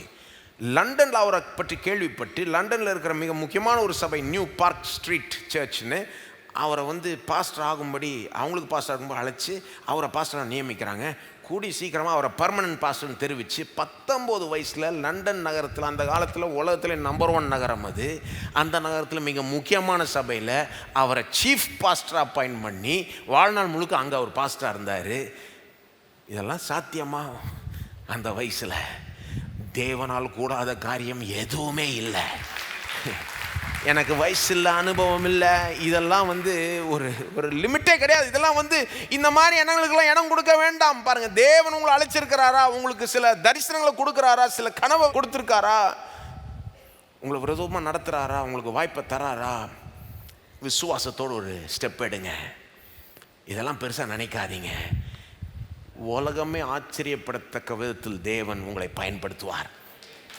வாலிபர்களுக்கு சொல்கிறேன், என் வயசுக்கு இவ்வளோ தான் வரும் அப்படிலாம் நினச்சிக்கிட்டு இருக்காதீங்க. தேவன் அந்த விதத்தில் லிமிட் பண்ணாதீங்க. தேவனே, எனக்காக நீர் என்ன வச்சிருக்கிறீர், நான் நம்ப ரெடி. உம்முடைய வாக்குத்தத்தங்களை, ஆசீர்வாதங்களை முழுமையாக சுதந்திரிக்க ரெடி ஆண்டவரே, நீ சொல்கிறத நான் செய்ய ரெடி ஆண்டவரேன்னு சொல்லி உங்களே அவர்கிட்ட ஒப்படைங்க. உங்களை எப்படி அவர் பயன்படுத்துகிறான்னு பாருங்கள். வேணுக்குன்னே தேவன் இப்படி பண்ணுவார் பாருங்கள். சங்கீதம் 8:2 சங்கீதக்காரன் சொல்கிறான், பகைஞனையும் பழிகாரனையும் அடக்கி போட தேவரீர் உம்முடைய சத்துருக்கள் நிமித்தம் குழந்தைகள் பாலகர் வாயினால் பலன் உண்டு பண்ணினீர். குழந்தை வாயிலிருந்து கூட அவர் பலனை உண்டு பண்ண முடியும், பெரிய காரியங்களை செய்ய முடியும். ஆகவே இதை ஏன் நான் எடுத்தேன்னா, இன்றைக்கி சிலருக்கு இந்த மாதிரி எண்ணங்கள் மனசில் ஓடிட்டு இருக்கிறதுனாலே அவங்க முன்னேற்றம் தடைப்படப்படுகிறது. எனக்கு தகுதி இல்லை, நான் எப்படி பாவம் செஞ்சிட்டேன், என்னாலலாம் திருந்தி வாழ முடியாது, என்ன மாதிரி ஆள் மாற முடியாது, எனக்கு டேலண்ட் இல்லை, இது முடியாது, வராது, எனக்கு நடக்காது, எனக்கு பேக்ரவுண்ட் வீக்கு, அது வீக்கு, நான் வீக்கு, எனக்கு வயசு இல்லை, அனுபவம் இல்லை. இந்த மாதிரி எண்ணங்கள் உங்களுக்கு இருக்குமானால் இது பொய் என்று நான் சொல்ல விரும்புகிறேன். இதை நீங்கள் ஏற்றுக்கொள்ளக்கூடாதுன்னு சொல்ல தான் இன்றைக்கி பிரசங்கம் பண்ணேன். இதை சத்தியத்தை வச்சு அகற்றி வாக்கு தத்தங்கள்னாலும் உங்கள் மனசை நிரப்பணும். மனசில் என்ன இருக்குதுன்னு நீங்கள் யோசித்து பார்க்கணும். You need to think about what you are thinking about. என்னத்தை பற்றி திங்க் பண்ணுறீங்கன்னு திங்க் பண்ணணும். ஏன்னா சில நேரம் மனசில் கண்டதும் ஓடிக்கிட்டு இருக்கு. உங்களுக்கு தெரியுமா, சொல்கிறாங்க ஒரு சராசரி மனுஷனுக்கு ஒரு நாளைக்கு 20,000 எண்ணம் மனசை கடந்து போதும். எத்தனை? சிலருக்கு அதிகமாக, சிலருக்கு குறைவா. 20,000 எண்ணங்க. அப்போ பாருங்கள், இன்றைக்கி நாளெல்லாம் உங்கள் மனசில் 20,000 எண்ணம் போயிருக்குது. என்ன தான் யோசித்தீங்களோ. சில நேரம் நம்ம கொஞ்சம் நின்று யோசிச்சு பார்க்கணும், என்ன தான் யோசிக்கிறேன் நான், என்ன தான் என் மைண்டில் ஓடிக்கிட்டு இருக்கு. ஏன்னா நம்ம மைண்டில் என்ன ஓடிட்டு இருக்கோம், நம்ம வாழ்க்கை அப்படி தாங்க போகும். ஒரு மனிதனுடைய நினைவுகள் எப்படியோ அவன் வாழ்க்கையும் அப்படிதான். சிலருடைய முன்னேற்றத்துக்கு தடையாக இருக்கிறது அவங்களுடைய மைண்ட் செட், அவங்களுடைய எண்ணங்கள். அப்போ அதை வாட்ச் பண்ணணும், அதுக்கு காவல் வைக்கணும். பாருங்கள், வீட்டுக்கு வாட்ச்மேன் வைக்கிற மாதிரி இங்கே ஒரு வாட்ச்மேன், நீங்கள் தான் வாட்ச்மேன். நீங்கள் சும்மா எல்லாம் கண்ட எண்ணத்தையும் ஏற்றுக்க முடியாது. சிலதெல்லாம் அகற்றணும், வெளியேற்றணும். இல்லை, இது சரி கிடையாது. சிலதெல்லாம் குப்பையில் போடணும். நான் நினைக்கிறேன் பலருக்கு பாதி எண்ணங்கள் குப்பையில் போக வேண்டிய எண்ணங்கள் மைண்டை நிரப்பிக்கிட்டு இருக்கு. இதனாலேயே விசுவாசம் வேலை செய்யாது, முன்னேற்றம் வராது, ஆசீர்வாதத்தை அனுபவிக்க முடியாது. அப்போ இதை ஸ்பாட் பண்ணணும் பாருங்கள். இல்லை, இது சரி கிடையாது, இது சத்தியத்துக்கு முரண்பாடானது, வெளியேற்று. சத்தியத்தை கொண்டு மனசை நிரப்பணும். இதெல்லாம் கிளியர் பண்ணி விட்டுட்டு தேவனுடைய வாக்குத்தத்தங்களை எடுத்துட்டு அதனால் மனசை நிரப்பணும். தேவன் சொல்லியிருக்கிறார், நான் இப்படி இருப்பேன், கர்த்தருக்கு பயந்து அவருடைய வழியில் நடக்கிறவனா இருக்க போகிறேன். நான் அவர் எனக்காக வச்சிருக்கிற எல்லா வாக்கு தத்தங்களையும் சுதந்திரிக்க போகிறேன். எல்லா ஆசீர்வாதங்களையும் மேக்சிமமாக நான் சுதந்திரிக்க போகிறேன். எவ்வளோ சுதந்திரிக்க முடியுமோ அவ்வளோ சுதந்திரிக்க போகிறேன். என் வாழ்க்கை இன்னும் மலரப்போகுது, முன்னேறப்போகுது. என் வேலையில் இன்னும் வெற்றியை பெற போகிறேன். என் குடும்பம் நல்லா இருக்க போகுது. பொருளாதாரத்தில் செழிப்பு எனக்கு வரப்போகுது. எல்லாமே நடக்க போகுதுன்னு இது உங்கள் மனசை நிரப்பட்டும். இப்படி ஒரு தரிசனத்தை உடையவர்களாய் நீங்கள் வாழ வேண்டும். இதை நோக்கி போக வேண்டும். பாருங்கள், எண்ணத்தை மாற்றணுங்க. எண்ணத்தை மாற்றுறது எப்படிங்க? பேச்சை மாற்றணும். மைண்டில் கண்டதும் ஓடிக்கிட்டு இருக்கோம். ஒன்றும் இல்லை, வாயை திறந்து நீங்கள் கண்ட்ரோலில் கொண்டு வந்துடலாம். கார் திடீர்னு இப்படி தாறுமாறாக போச்சுன்னா எப்படி கண்ட்ரோலில் கொண்டு வருவீங்க? ஸ்டியரிங் இப்படி பிடிச்சா கண்ட்ரோலில் வந்துடும். அந்த மாதிரி மைண்டு தாறுமாறாக போயிட்டு இருந்ததுன்னா ஸ்டியரிங் வாய் இல்லை, இது தப்புன்னு நீங்களே உங்களுக்கே சொல்லிக்கணும். வசனத்தை எடுக்கணும். இல்லை வசனம் எப்படி சொல்லுது, ஆகவே நான் இப்படி நினைக்க மாட்டேன், இதை ஏற்றுக்க மாட்டேன், நான் மாறுவேன், நான் திருந்துவேன், நான் தேவனுடைய கிருபையினால் அவருடைய கட்டளைக்கு கீழ்ப்படிவேன், வேறு ஆசைகள் எனக்கு வரும், வேறு விதமாக வாழுவேன், நான் தேவன் எனக்காக வச்சுருக்க எல்லா ஆசீர்வாதங்களையும் சுதந்திரிப்பேன் அப்படின்னு வாய் திறந்து பேசும்போது எண்ணம் மாறிடும் பாருங்க. பெச்சை மாற்றினீங்கன்னா எண்ணம் மாறிவிடும், எண்ணத்தை மாற்றினீங்கன்னா வாழ்க்கையே மாறிவிடும். நம்ம எல்லோரும் எழுந்து நிற்போம், தேவனுக்கு நன்றி செலுத்துவோம். எவ்வளோ ஞானத்தை அவருடைய வேதத்தில் நமக்கு வெளிப்படுத்துகிறாரு, அதற்காக நன்றி செலுத்துவோம். ஸ்தோத்திரம் ஆண்டவரே. எங்கள் முன்னேற்றத்துக்கு தடையாக இருக்கிற காரியங்கள் இன்றைக்கு சிலது காண்பித்ததுக்காக நன்றி செலுத்துகிறோம் ஆண்டவரே. எங்களுடைய எண்ணங்களை வாட்ச் பண்ண நீர்தாம் கிருபை செய்வீராக. போக போக இன்னும் எங்களுடைய மனசு உம்முடைய இந்த சத்திய எண்ணங்களால் நிரம்பட்டும். குப்பையில் போக வேண்டிய எண்ணங்களால் அகற்றப்படட்டும். ஒன்றுத்துக்கும் உதவாத எண்ணங்கள், பிற்போக்கான எண்ணங்கள், முன்னேற்றத்தை தடை பண்ணுற எண்ணங்களை அடையாளப்படுத்தி அதை அகற்ற நீக்க உதவி செய்ய ஆண்டவரே. என் மைண்டின் மீது கண்ட்ரோல் எடுக்க உதவி செய்ய ஆண்டவரே. வாயின் வார்த்தைகளை அந்த விதத்தில் யூஸ் பண்ண எங்களை நடத்த ஆண்டவரே. வாக்குத்தத்தங்களை எடுத்துக்கொண்டு, வசனங்களை எடுத்துக்கொண்டு அதை வைத்து ஜெபிக்க, அதை வைத்து தியானிக்க இரவும் பகலும் உம்முடைய வேதத்தில் தியானமாய் இருக்கு நடத்தும் ஆண்டவரே. உம்முடைய வசனம், உம்முடைய வார்த்தைகள் எங்கள் வாயை விட்டு பிரியாது இருக்க எங்களை நடத்தும் ஆண்டவரே. எங்களுடைய மனசையும் நிரப்பட்டும், அப்போ எங்கள் வாழ்க்கையும் முன்னேறும். நீர் எங்களுக்காக எவ்வளோ வச்சிருக்கிறீர், எவ்வளோ திட்டம் பண்ணியிருக்கிறீர், இதெல்லாம் நாங்கள் சுதந்திரிப்போம். தொடர்ந்து முன்னேறுவோம், விசுவாசத்தினால் நடப்போம். தொடர்ந்து உம்முடைய ஞானத்தை கொண்டு எங்களை நடத்தும், உம்முடைய ஜனங்களை ஆசீர்வதித்து பயன்படுத்தும். இயேசுவின் நாமத்தில் ஜெபிக்கிறோம், ஆமேன். நம்முடைய கர்த்தராகிய இயேசு கிறிஸ்துவின் கிருபையும் பிதாவாகிய தேவனுடைய அன்பும் பரிசுத்தாவியானவருடைய ஐக்கியமும் நம்மோடு இன்றைக்கும் என்றைக்கும் இருப்பதாக, ஆமேன்.